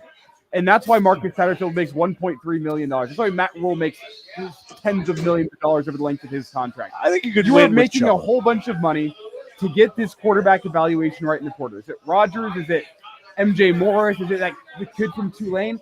I don't know. I don't make $1.3 million to make that decision. He's at 1.4, but let's. So somebody is going to earn their salary this offseason by getting the quarterback evaluation right. Matthew chimes in saying, "You're telling me you truly believe we are a quarterback away from being great? I'm not buying it." That's from Matthew. We said it earlier in the show. I think you're Casey Thompson away from a bowl game, and I don't think Casey Thompson's a great quarterback. I think he's a good quarterback. Yeah. And I think Nebraska, if they have Casey Thompson at quarterback this year, probably makes the bowl game. I'm not saying they go 10-2. I think they probably get to 6 wins. I think Nebraska's offense could be a quarterback away from being competent because what we saw this year from the offense was far from competence. But I think they could be a quarterback away from competence, and that's at least a start. Look, I don't think it's all on the court. I think Nebraska is a Xavier Betts, Isaiah Garcia Castaneda, Marcus Washington, a healthy quarterback where you're not going, to your third teamer. There's just you're Ramir Johnson and Gabe Irvin away from being. Look, the myriad of injuries Nebraska had to overcome. Piper, Corcoran. Oh my gosh, you forget about Piper, and that. Look, I'm not sold on some of the play calling. I think we do a fantastic job of setting up 2nd down and 9 with the run play, but nevertheless, I think Nebraska had a few less cards in the deck to play because of injuries, and I'm not exactly sure that's a fair evaluation either. And again, I love the Casey Thompson retro, but Trey Palmer made Casey Thompson, a potential all Big Ten type quarterback, and he was coming off a shoulder injury. They just missed on the guy they brought in. Yep, they really did, and it, to the point where I really do think you have to switch him to defense. Like, seriously, I think you have to, if he's going to stick around. I have a hard time believing that. I just don't see how you can play him at quarterback. No. Right? It's just. No. It's such a roll of the dice going into next year. He did not give you enough evidence to say that that's where he needs to be. But here's the thing. He's played a lot of snaps, so he's used to the speed of the game. And that's half of it in college, right? So that part would not wow him. I think Jeff Sims is a salvageable football player. I just don't think so as a quarterback. As a quarterback, no. But as a football player at this level, Power 5, I think he could hold his own. Can we teach Chuba Purdy, at least let him know you do not have Shaq's hands, okay? You tuck the ball. He runs like he's running with a lemon, and he doesn't have Shaquille O'Neal size paws. All right, He's gripping that thing. I know. It's tuck and Walter run, Payton bro. style. Yeah. 489-1240, 489-1240. Elijah, are we up against it on the airwaves? I got no idea, honestly. With all the problems we had getting on the air at the start, I don't know. This would be a pretty natural time to step away and get KFOR back into its regularly scheduled Saturday afternoon programming. But It's Friday afternoon. Technically, we're. Oh, hey, we still got a whole weekend ahead of us. Yeah. Are you trying to take this till 6? No, I gotta look. Like, Chris. I gotta look like Brainac's gonna Chris. stab me in the neck. It was here. going to be intervention time. It was Yeah. just going to be No. no. An update from Husker Radio volleyball. Huskers dropped set 1, but they do have a lead in the second set as it currently stands. So you have That's big. 13-13 Nebraska set 2. Okay. Chris FOR Radio. Easy. has been- Why don't we That's what it is. switch this over to digital? Is that all right? Yeah, and while we do that, we're going to switch it over to digital. We're going to hear Matt Rule's post-game presser. I've been promising that for an hour now, so we're going to do that on this switch. So for our listeners on KFOR, if you want to hear Matt Rule's post-game presser, flip it over the Hail Varsity YouTube channel, the Real Red Reaction YouTube channel, both places you can check out. If you're on Twitter or Facebook, you can also check out H Varsity Radio on Twitter or KFOR on Facebook. All your options. If you are currently listening on your radio set and you want to hear Matt Rule's post-game press conference thoughts, that is where we'll go now. For our listeners on KFOR, we appreciate you for tuning in, and we hope you check us out online. But for now, let's hear from Matt Rule. Obviously, very, very, very sad and disappointed for our guys. What a great group of young men. And I can't tell you how much I wanted that game for them. I wanted them to walk off the field winners. For them to walk off the field, especially to lose in that fashion, I wouldn't wish that on anybody. But what I will say is, I know sometimes, whatever, they are winners. So very grateful for that senior class. As I said, they stood in the gap. Everyone might not be able to see it. I truly believe they've built something really, really special, and just hate the way it ended. So credit to Iowa. They're a really good football team. They play a certain way. We obviously had our chances down the stretch, and we just weren't able to make it happen. So things that have affected us all year affected us, and we lost the football game, obviously. So with that, and I'll just see what questions you guys have. What from your vantage point, what happened on the pick? I wouldn't be able to say. Yeah, I mean, that's there was obviously with no timeouts left. We were trying to take a shot over the top to Jalen again, kind of like a 3-level flood there. They blitzed. They blitzed all three of those downs there. Looked like we picked it up. So I would assume that's the third. If they're trying to throw it to Thomas, that's the lowest part. So must not have seen the defender. So. But I'd have to see the tape to know what exactly happened. But, with 23 seconds, we were trying to push the ball down the field. Had a deep over route there with an in cut in behind it, and, chasing it this way, hoping to get the ball thrown past the sticks and clock it, maybe take one more chance at a long field goal. The timeout you had to burn right before that, is that on you guys as coaching staff, or is it on Chubba, or who? Yeah, we'll just put it on us. I think, some young guys got in there. Billy went down. Billy was trying to come back. Some guys just got in there and just got a little confused about where to line up. So, anything like that, to me, it falls on me. But that was, just a play call. And again, the guys were having to, we're down to, when Billy goes down, you're down to really 4 wideouts that play for us. And just guys trying to play different positions just got a little confused. What happened on the timeout where Havana was actually going out for a 60-yard field goal, but then it ended up being the punt? Was that just confusion that you guys were going to punt there?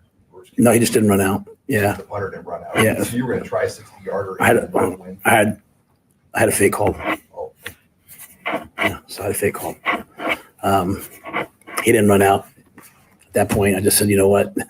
Sometimes I'm going to go with karma. Like, maybe this isn't the time to do it. Let's pin him down. And Bushini did a great job getting it down to the 1. So, we yelled field goal. The guy's supposed to run. The guys are all supposed to run out. He must not have heard it. But, we were going to fake it. You feel like after that obviously didn't go well, but then you pin him at the 1. Momentum kind of is turning in your favor. Field position is. Do you feel like at that point maybe it was your day in one of these kind of games? Well, I mean, as I said to you guys, I thought the game was going to be like this, right? Like pretty consistent. I mean, Iowa's games are all like this, right? Like we're going to play the field position game. You go back to the first half, right? Like we get the ball's kind of bouncing back and forth. We're playing field position. We're trying to be smart. So like 4th and 3, I punt the ball down, make them have to drive the length of the field. They punt the ball. We get a penalty, right? We get a late hit out of bounds, which then flips the field for them. We have a missed assignment. They make they score. We have the turnover. Our guys do a great job of fighting for the turnover. So yeah, I mean, I thought they're a really great defense. They're not number 3 scoring defense in the nation for a reason. So they're going to be hard to score against. But we were finally able to pin them down and just kind of play that game back and forth, even to Tommy's interception, right? So unfortunately, we got the holding call on Tommy's interception, or else that really changes things. But we turned the ball over too many times yet again, and even the drive before, Chubb was running. It looks like he's going to get the first down.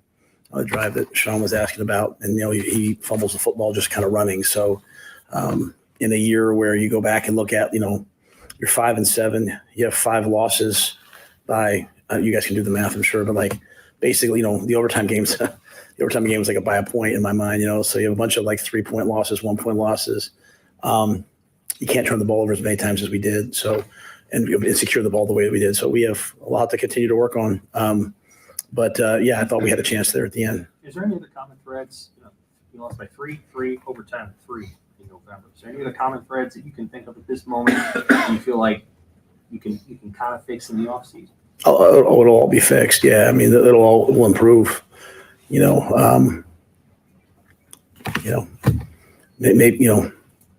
Maybe this is about where we are right now. Whereas sometimes people see it from the outside, like, man, they messed that up, or another short loss. I look at it as like these guys. I mean, how many guys go down and they just continue to put guys in and we just battle, right? Like Newsom goes down in this game. Buford didn't really play in this game. Blaze couldn't go in the game in pregame.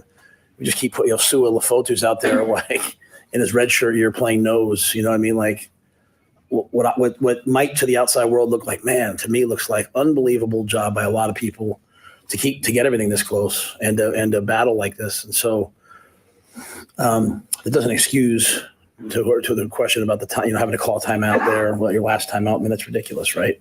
But there'll be a day where we'll have, 7 wide receivers traveling with us and active, and those things won't happen. We're just not quite there yet. And that's why I'm so proud of these guys, because they battle and they fight, and, we don't make excuses. We just come back. But I think that's the key. Moving forward, I'd love to, I think they ran the ball on us at times. I think we had to continue to develop our run defense and our ability to run the football. We couldn't run the ball in the game to the level that we wanted. And that's what they do really well. And so he's been there a long time. They have a formula. We came down there, we battled, just couldn't quite get it done.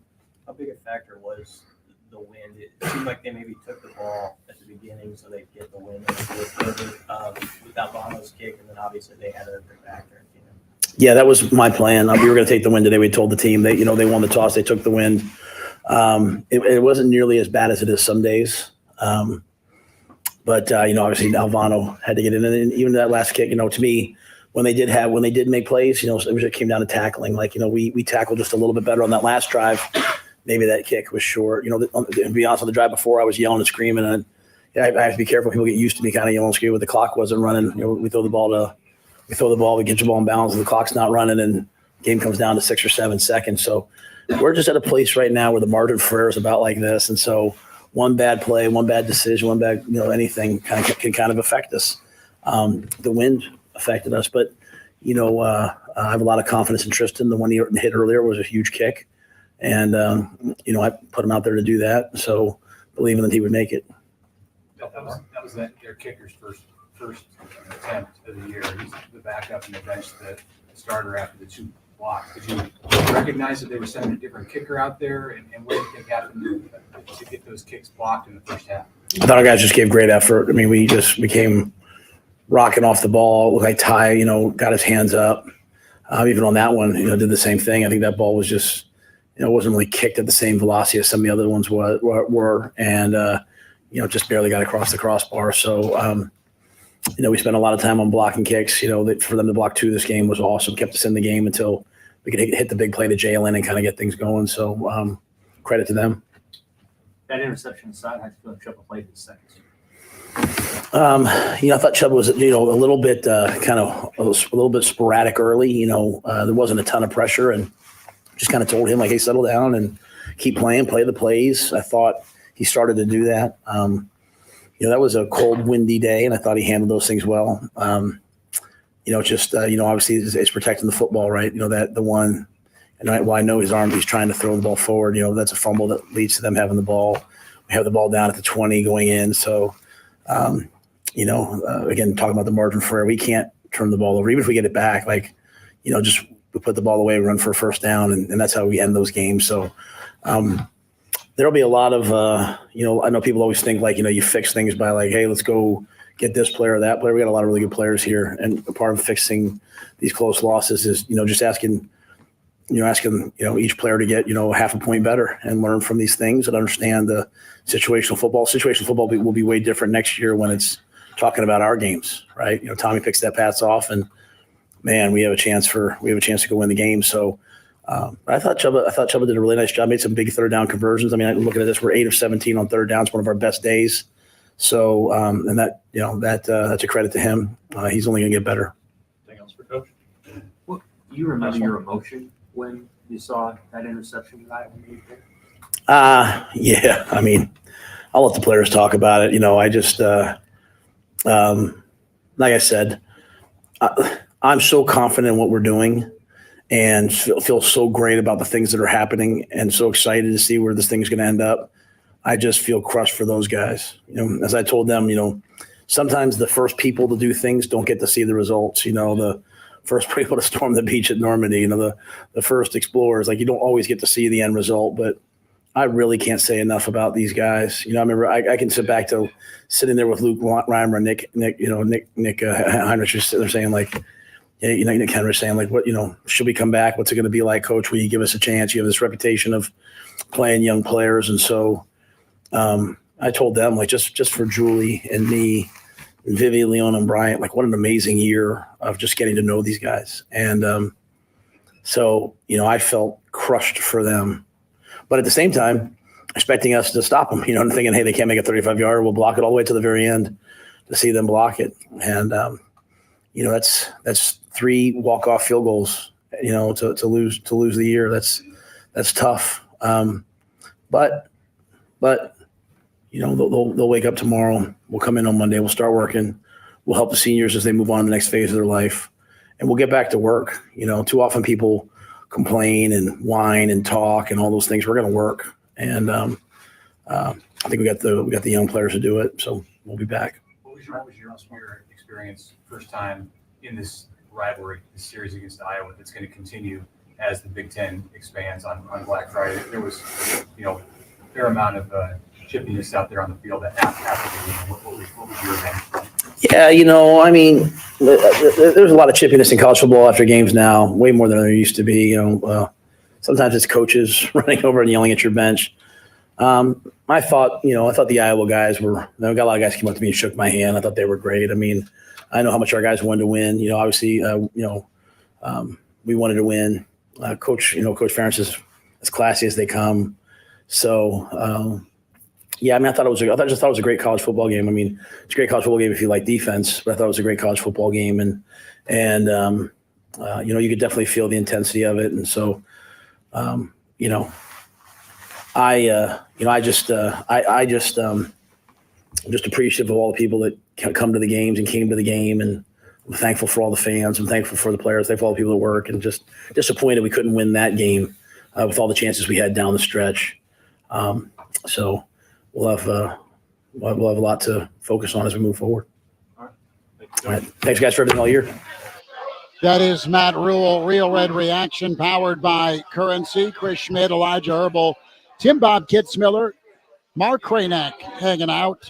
Bill Dolman is off to the can.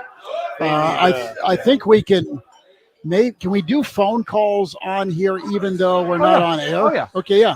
So we're on Hail Varsity YouTube. We're on Real Red Reaction YouTube. We're on Hail Varsity Radio Twitter at HVarsity Radio, 489-1240, 489-1240. We can take your calls.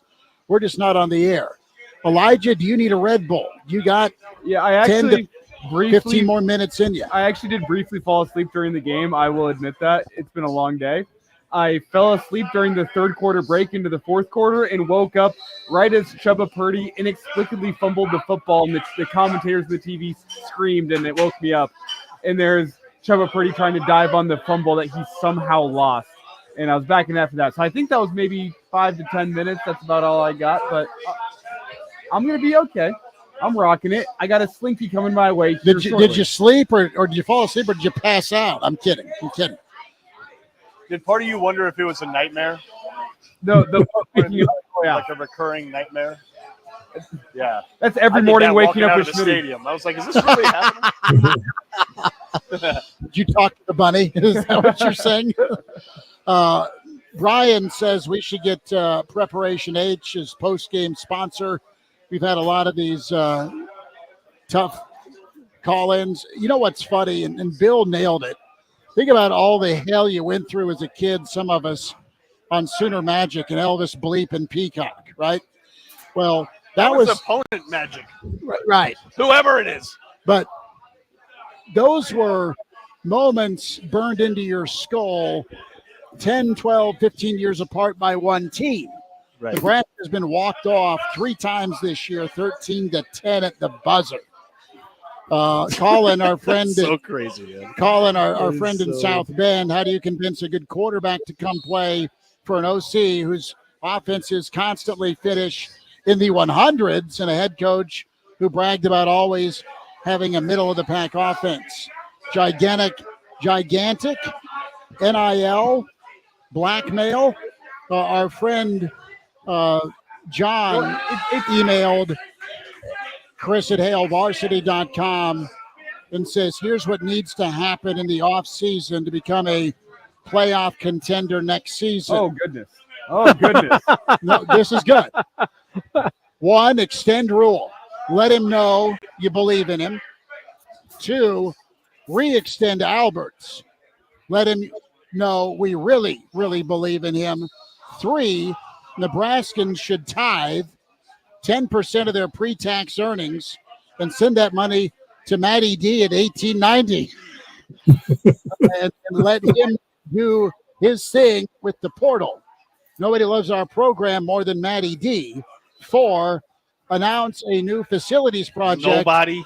In addition to the new locker room. Is he capable of love? We don't know. And stadium renovation. We need to show our recruits we're invested in our football program. On a serious note, friend of the show, Greg Smith, tweets out, Nebraska needs to do 2 things. Keep Tony White, spend $1 million on a quarterback transfer. Okay, I got you spent $500,000 allegedly on a current quarterback. Back to the original question, though. Transfer. How do you convince a portal quarterback to come here despite the offense? It's always come down to recruiting. Show him the portal's defense. The same way. It's always come down to relationships. That's what recruiting in portal always comes down to. Of course. Matt Rule and his staff are great at building relationships. They've showed that in recruiting. The problem is you took a chance on a guy last year. Is that what's going to take this year? Are you going to be building a relationship with a guy that you're going to be taking a chance on? The NIL helps. The defense helps. Kevin chimes in. He asked about the extension. I think most of those comments he made there were tongue-in-cheek, Kevin. The comments he made there in the email. But what I will say is that it has always come down to relationships. You have to find the evaluation, and you have to go outwork everybody else in the country in terms of building a relationship with the quarterback. It's how Kiffin does it at Ole Miss. Don't fool yourself thinking Ole Miss has this giant NIL fund, and that's why they get. They've got several casinos. Yeah. They have some money. Don't get me wrong, but Ole Miss, in terms of the money that they bring into their athletic department, is near the bottom of the SEC. You wouldn't know that. Go look up the donor amount that Ole Miss gets in. It's not as much as you'd expect. Kiffin builds great relationships with NIL quarterbacks, and that's why they go to Ole Miss. That's what it's going to come down to. Rule and Satterfield. Which quarterback can you go connect with in the portal and build a good relationship with, and do you get your evaluation right before you pick that quarterback? Well, it's just go find more kids from the Show Me State. Go to Missouri because they're having a kick butt season at 10-2 this year. Yeah. But it's not year 1 for Drinkwitz. No, he's been building that. He was going to get canned. Good God, Clemson should never have kicked Dabo Sweeney after that first season when they went 6-6 or whatever. And what were they doing hiring that guy? Or you can go on down the list of, we got to get rid of this guy after the first year. You give them some time to build, and you never know what success could come. And yes, things may not go well, right? But geez, after 1 year, there's been so much progress I think made culturally for Nebraska that the foundation's in place. And look, Rule has connections. You know, I mean, there's connections in the NFL with scouts who scout kids in high school just like they do the colleges. I mean, they're tracking those guys from high school to college.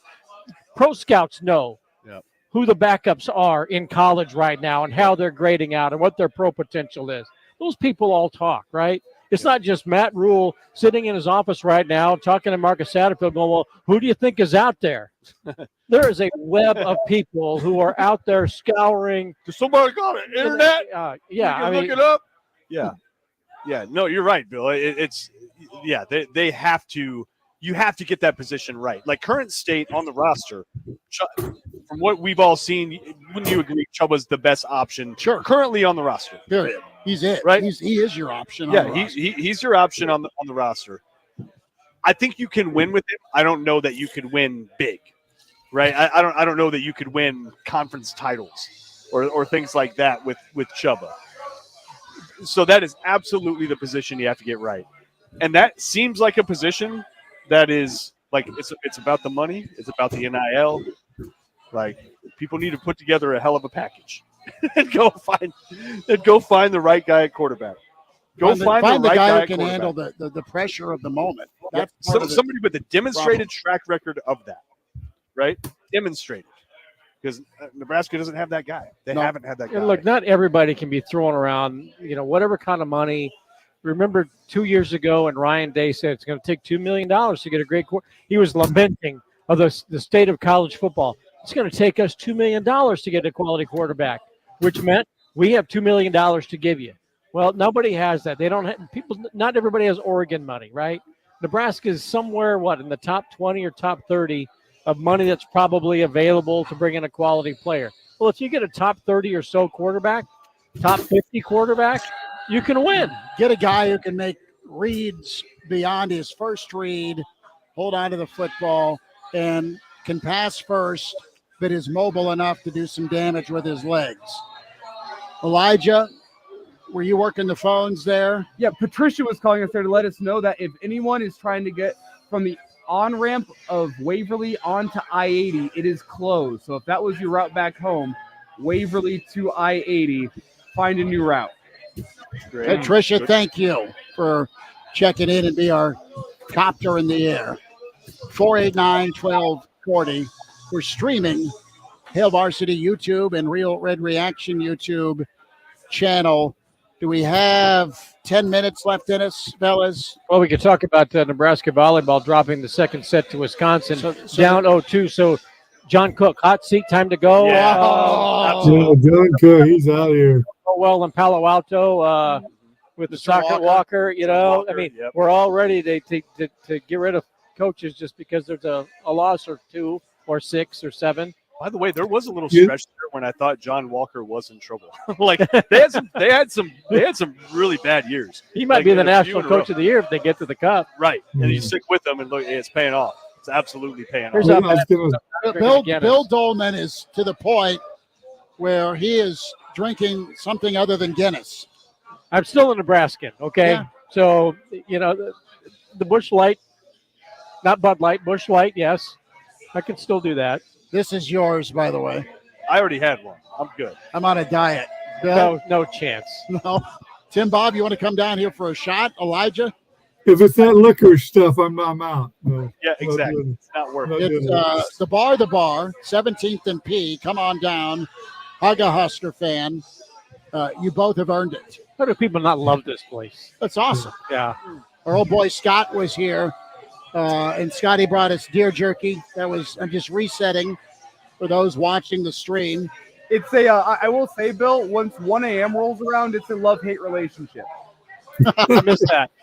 it's a love-hate relationship with the bar. Well, it depends on what time at night it is. Exactly. It's at 1 a.m. Yeah. I'm on that wall up there at some point. It's that wall of fame. You know, the bathroom wall was very interesting too. Yeah, so they have a tradition here where everybody gets to just sign the wall and gets to talk. And somebody in there, with ink or with not. somebody in there was not a fan of Ronnie Green. It was the first time I'd ever seen these three words put together. It was F. I'm not going to finish the word. Ronnie Green. And I'm like, I wonder if that was like some underling secretary type within his broader organization. I've just never heard anybody say that about Ronnie Green. From my time at UNL, the student body wasn't as happy with Ronnie Green as the general state was. It was usually because of his refusal to call snow days. Okay, so this is Elijah confessing. This makes sense. Makes sense. Makes total sense. Elijah took his stiletto knife that he keeps in his back pocket and just carved in. That's a fairly common name, though. It might have been like a guy sacking groceries at Hy-Vee or something, that Ronnie Green, that did a poor job. Well, that's right. It could have been. He sounds like he always sounded like the counselor in South Park. Oh, doesn't he? Yeah. Okay. Surprisingly, Nick Henrich also sounded a little bit like Ronnie Green. Wow. Yeah. How about Nick Something Henrich, to hang your hat his on? favorite artist, Creed? Okay. Yeah, that came across on the Hometown Huskers feature on Husker Vision. You know, they're like, guess which Husker this is? And they list their favorite band and favorite concert, favorite food, all those things. Favorite band was Creed. That surprised me. Nick Henrich is not 41.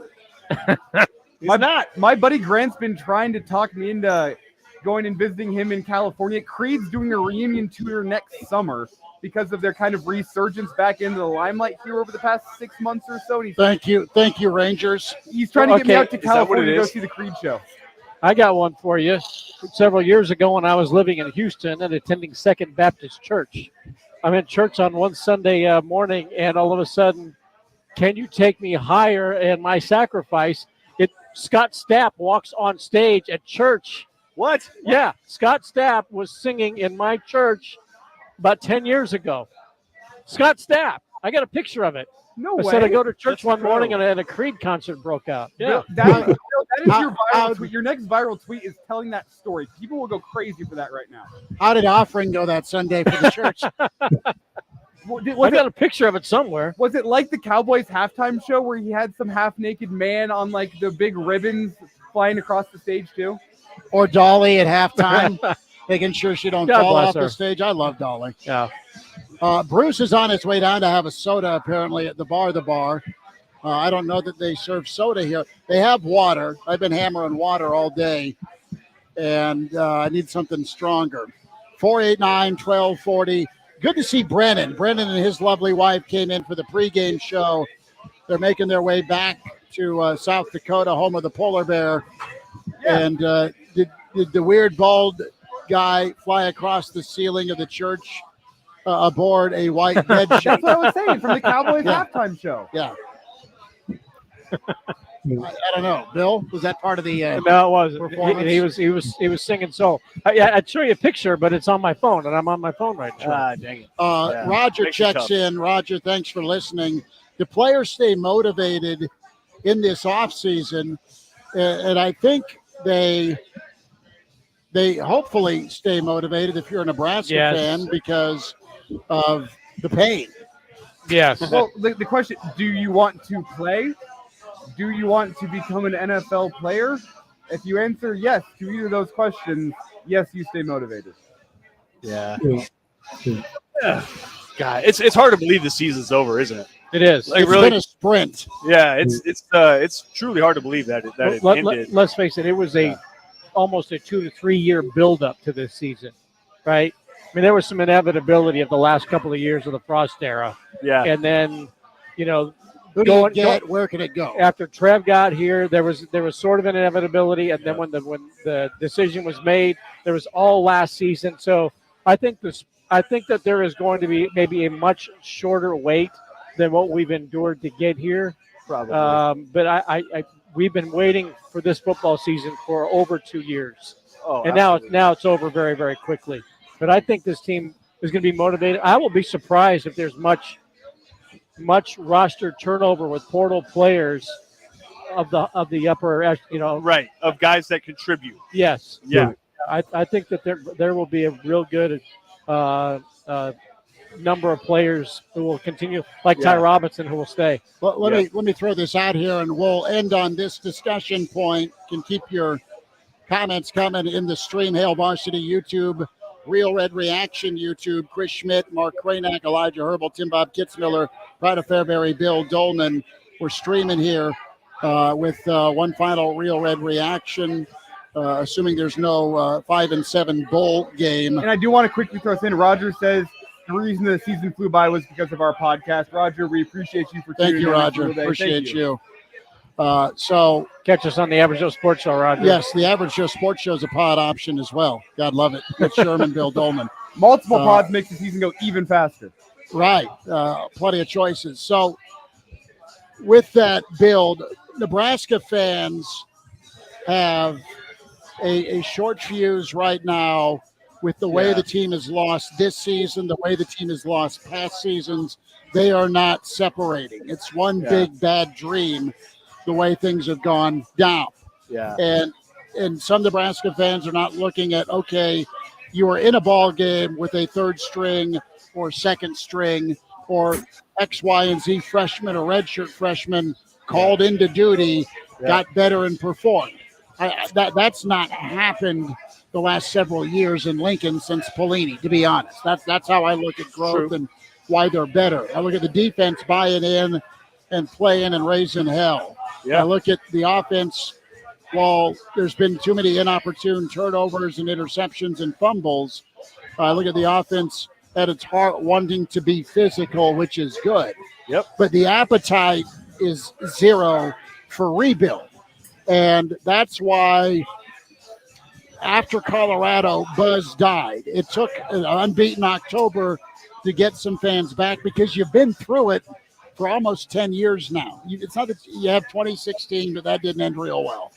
But for the most part, you've given your heart and soul and your checkbook to be a Nebraska fan. You've traveled, you've shown up, and it's not gone the right way. And quite honestly, it's gotten more and more painful with loss after loss at this stage where they've been 3-point absolutely heart-wrenchers.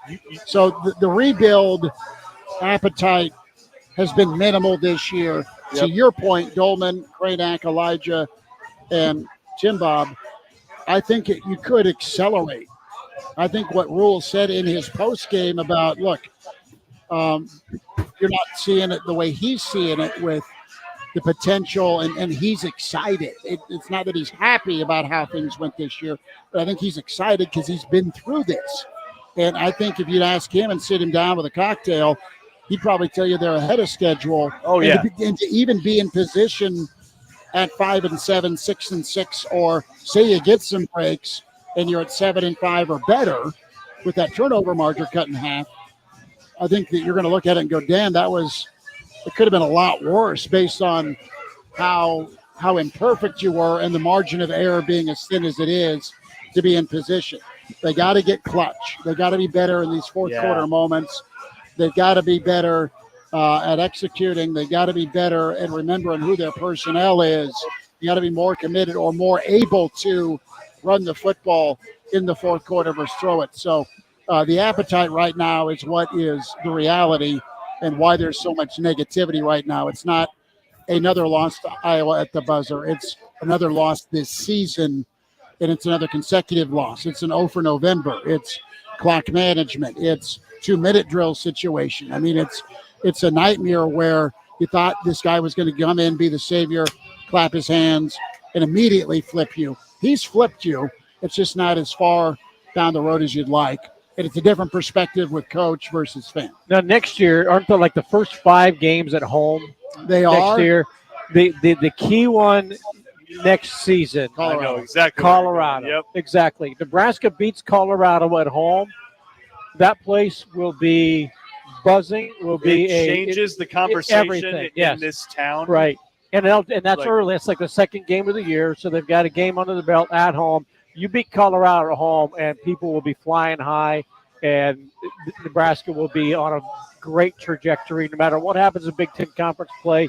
You win 8 games next year, people will be happy with 7 wins even. I think people would be pretty satisfied. But you beat Colorado early in the season. The tone is set for 2024. If it's a night game, that has 2014 Miami atmosphere written all over. Yeah. A lot of blood in the water. Right? Yeah. I'm talking Fox will be here. 2014 Miami, 2016 Oregon, right? Yeah. 92 Colorado. Like, And I don't think those times. that Nebraska team, 09 Oklahoma. The Nebraska team this year did not have the same belief that it could win that it did like today. You know, that the Nebraska, I believe, felt that it could win the last few games. It just didn't get it done. I'm not convinced that they believed it in Boulder earlier this year. There's something about that defense establishing itself that whoever Colorado's quarterback is, they better bring in like the 90s Cowboys offensive lines if they're going to protect the Shooter Sanders.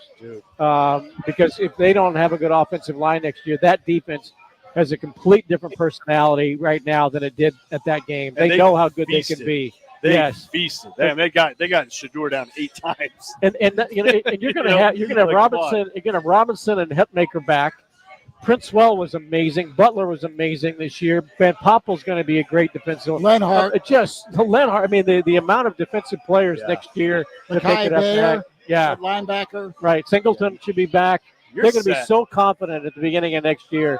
That didn't materialize until midway through this season. Well, you're set at defense. You got to flip it around on offense and get a quarterback, keep Chuba, and get more development on the offensive line. Find some more running backs or get some guys back that are healthy. Add to your receiving core with some guys that want to get a 6th year on top of keep developing those true freshmen. I mean, Jalen Boyd, the way he finished the year, pretty big.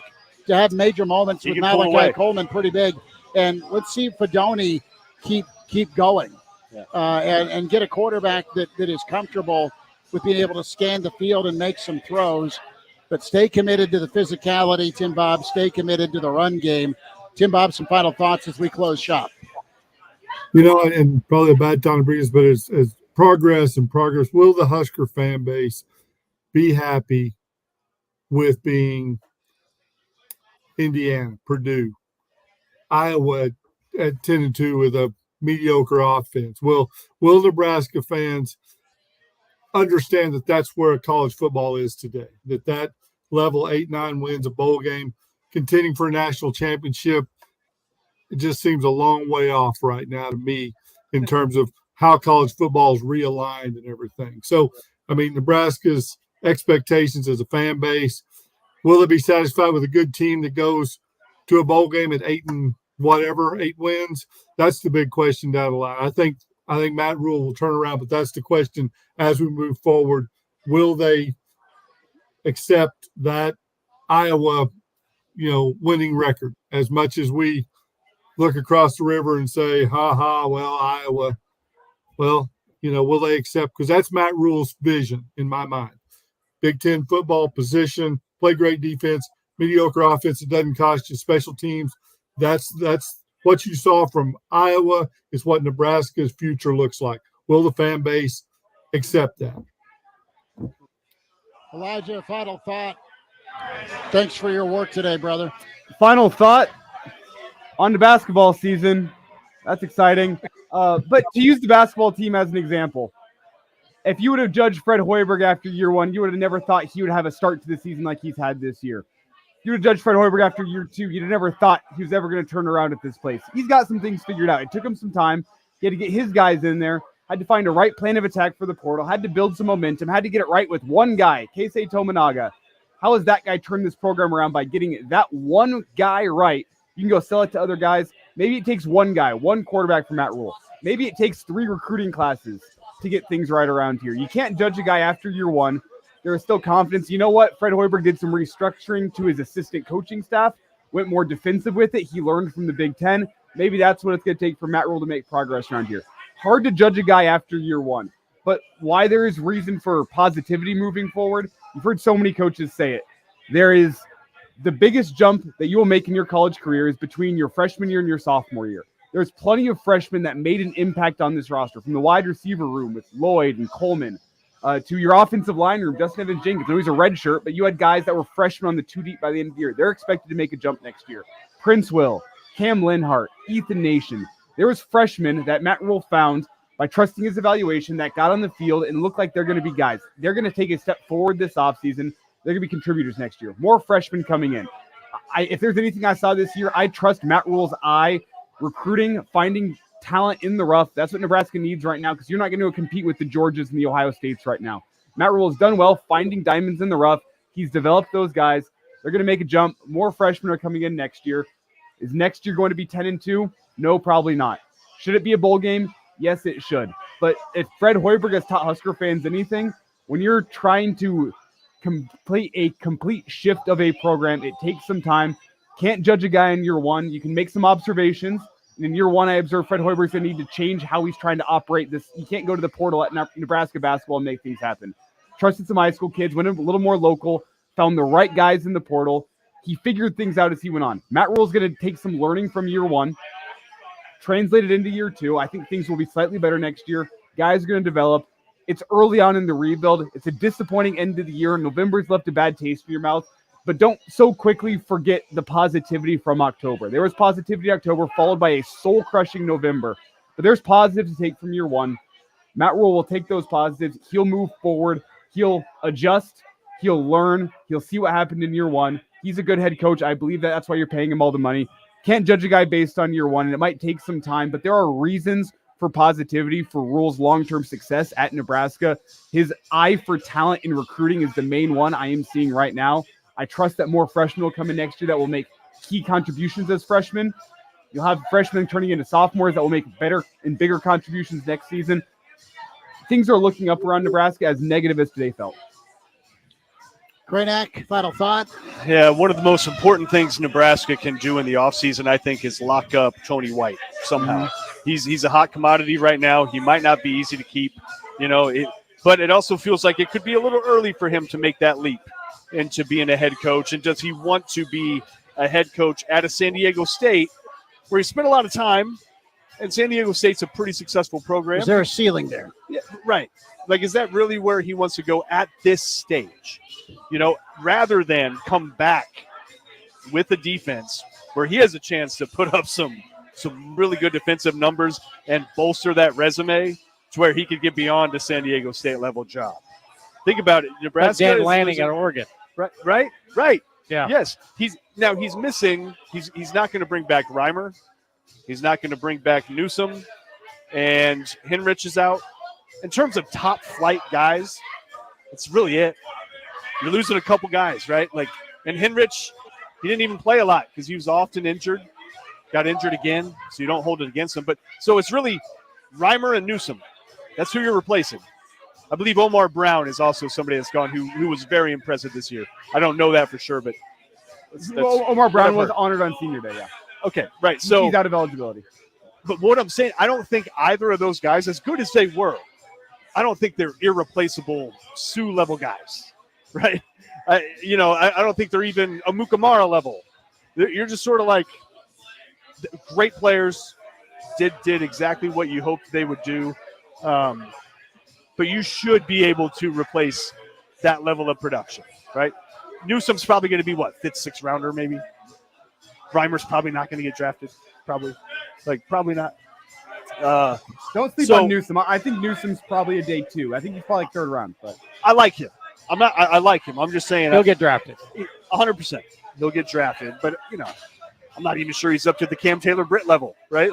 It's not sure he is. Either way, if Nebraska can keep continuity on defense coming into next year, with everybody you have coming back and the numbers you already put up year 2 in the system with more and better guys. Where's Eric Fields, right? He's been hurt. You got some guys waiting in the wings. You have plenty of veterans coming back. That's going to be a big deal for Nebraska. And if they can't keep White himself, somebody that can sort of maintain where they're at and push them forward, because they got a good, solid foundation defensively right now. And that alone will put you in every game. Ask right? Iowa. Yeah, right. That alone. Travis. Hey, for all the hand wringing, Nebraska's been in all these damn games, haven't they? And- so they're and not you feel- far away from that, and and you- they do hit you now. They are not scared. There's.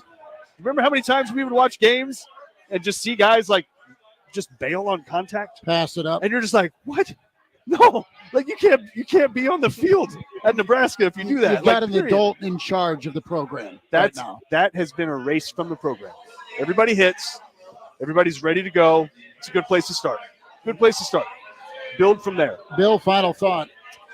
I like the direction of the program. I cannot believe it, as Mark was saying, the defying of odds and science and everything to have 3 walk-off losses, 13-10 in the same season. Again, just a kick in the ball sack, and it just is just so. Hit me again, Ike. Yeah, Yes, sir. Give me another. As one person said in the stream, I prefer to maybe think of more like a, not that, but a paid watch, more of a stallion type thing. But anyway, so look, I like the direction. I think that I think Matt Rule is not just blowing smoke, that he sees things. I think anybody who's watching the program, I'm not on the inside like I was 25 years ago, but I think when you can see that they fashioned this team with what they had and not what they wanted to do. And that's to their credit. I think Bill Callahan came in and said, what the hell? I'm going to do what I want to do. And just, live with the results, people. I think this was okay. This is what we have. Then they had to adjust to all the injuries. I think there's a culture change. I think the Ty Robinson thing is a huge statement. Is a huge statement, right? And Tony White. I think that's like you're saying, Mark. That's like a Dan Lanning thing. Nobody knew Dan Lanning other than he's a top flight assistant coach for the last couple of years under Georgia. He gets his opportunity at Oregon, not at Portland State, right? Right. And I think the same thing for Tony White. You have reestablished what I think people would recognize the black shirts. For the last few years, there's been this lip service, and they give them these really nice jerseys and these ceremonies. I think this year it was kind of like, here's the mesh black jersey that you're the starter, back the way it was in the old days. Right. I think that people recognize that the black shirts under Tony White are back. And if he leaves, I think that those guys understand how they're supposed to play. Yeah. The portal is going to be critical. I do know that there are people who are scouting for Matt Rule to find the right fit. And I think that they're going to get all over. There are a lot of people that have their eyes out for Nebraska to find the right fit. And there are people who are shopping players to find the right fit for the players of their interest. So it's just a whole different world of college football. I know people say Nebraska's schedule is going to be, oh my God, with Oregon and Washington and USC and UCLA and no divisions. Look, I think Nebraska with that defense is going to be in every single game that it plays. And I think it's an 8-win team. And I think that's probably the benchmark for Matt Rule going forward. If Nebraska even had a Mordecai level quarterback. Yeah. Right? Yeah. You'd take him in a heartbeat, wouldn't you? Yep. Yeah. Final thought from me. It has been a pleasure to just do this Monday through Saturday with you. Thanks so much for everyone tuning in. We're back tomorrow, weekend edition at 7:30, bright and early. Or are you thinking 7:45? Nebraska's about to get swept, by the way, in volleyball. Yeah, pour another. Down 23-15 in set 3. Saw that coming. Not too surprised. I want to thank our friends here at the Bar, and Lazares and Sauter Heyman and Currency for sponsoring us. And we need to thank you, Chris Schmidt, the voice of Lincoln. Yep. For having a great group of friends to come and hang out with and talk football with, and fans who come around and say hello. It's just what radio should be, and you have mastered it, and you are the voice of Lincoln. I got great friends.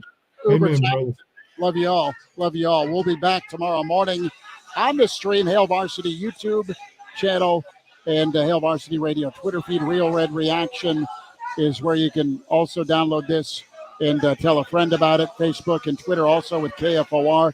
Tim, Bob, appreciate you. Thanks so much for chiming in. We'll get ready for basketball season. Big hug and say thank you, Seth, and the Bar for having us. Love you. Appreciate it. Elijah, be good. Get down here. We'll buy you a Slinky. Tim Bob, you're invited. Kranak, be good. Stick Godspeed. around. Let's do it. Billy D, appreciate brother. you. You're awesome. We'll be back tomorrow morning, weekend edition, Hail Varsity. Talk to you then. Thanks.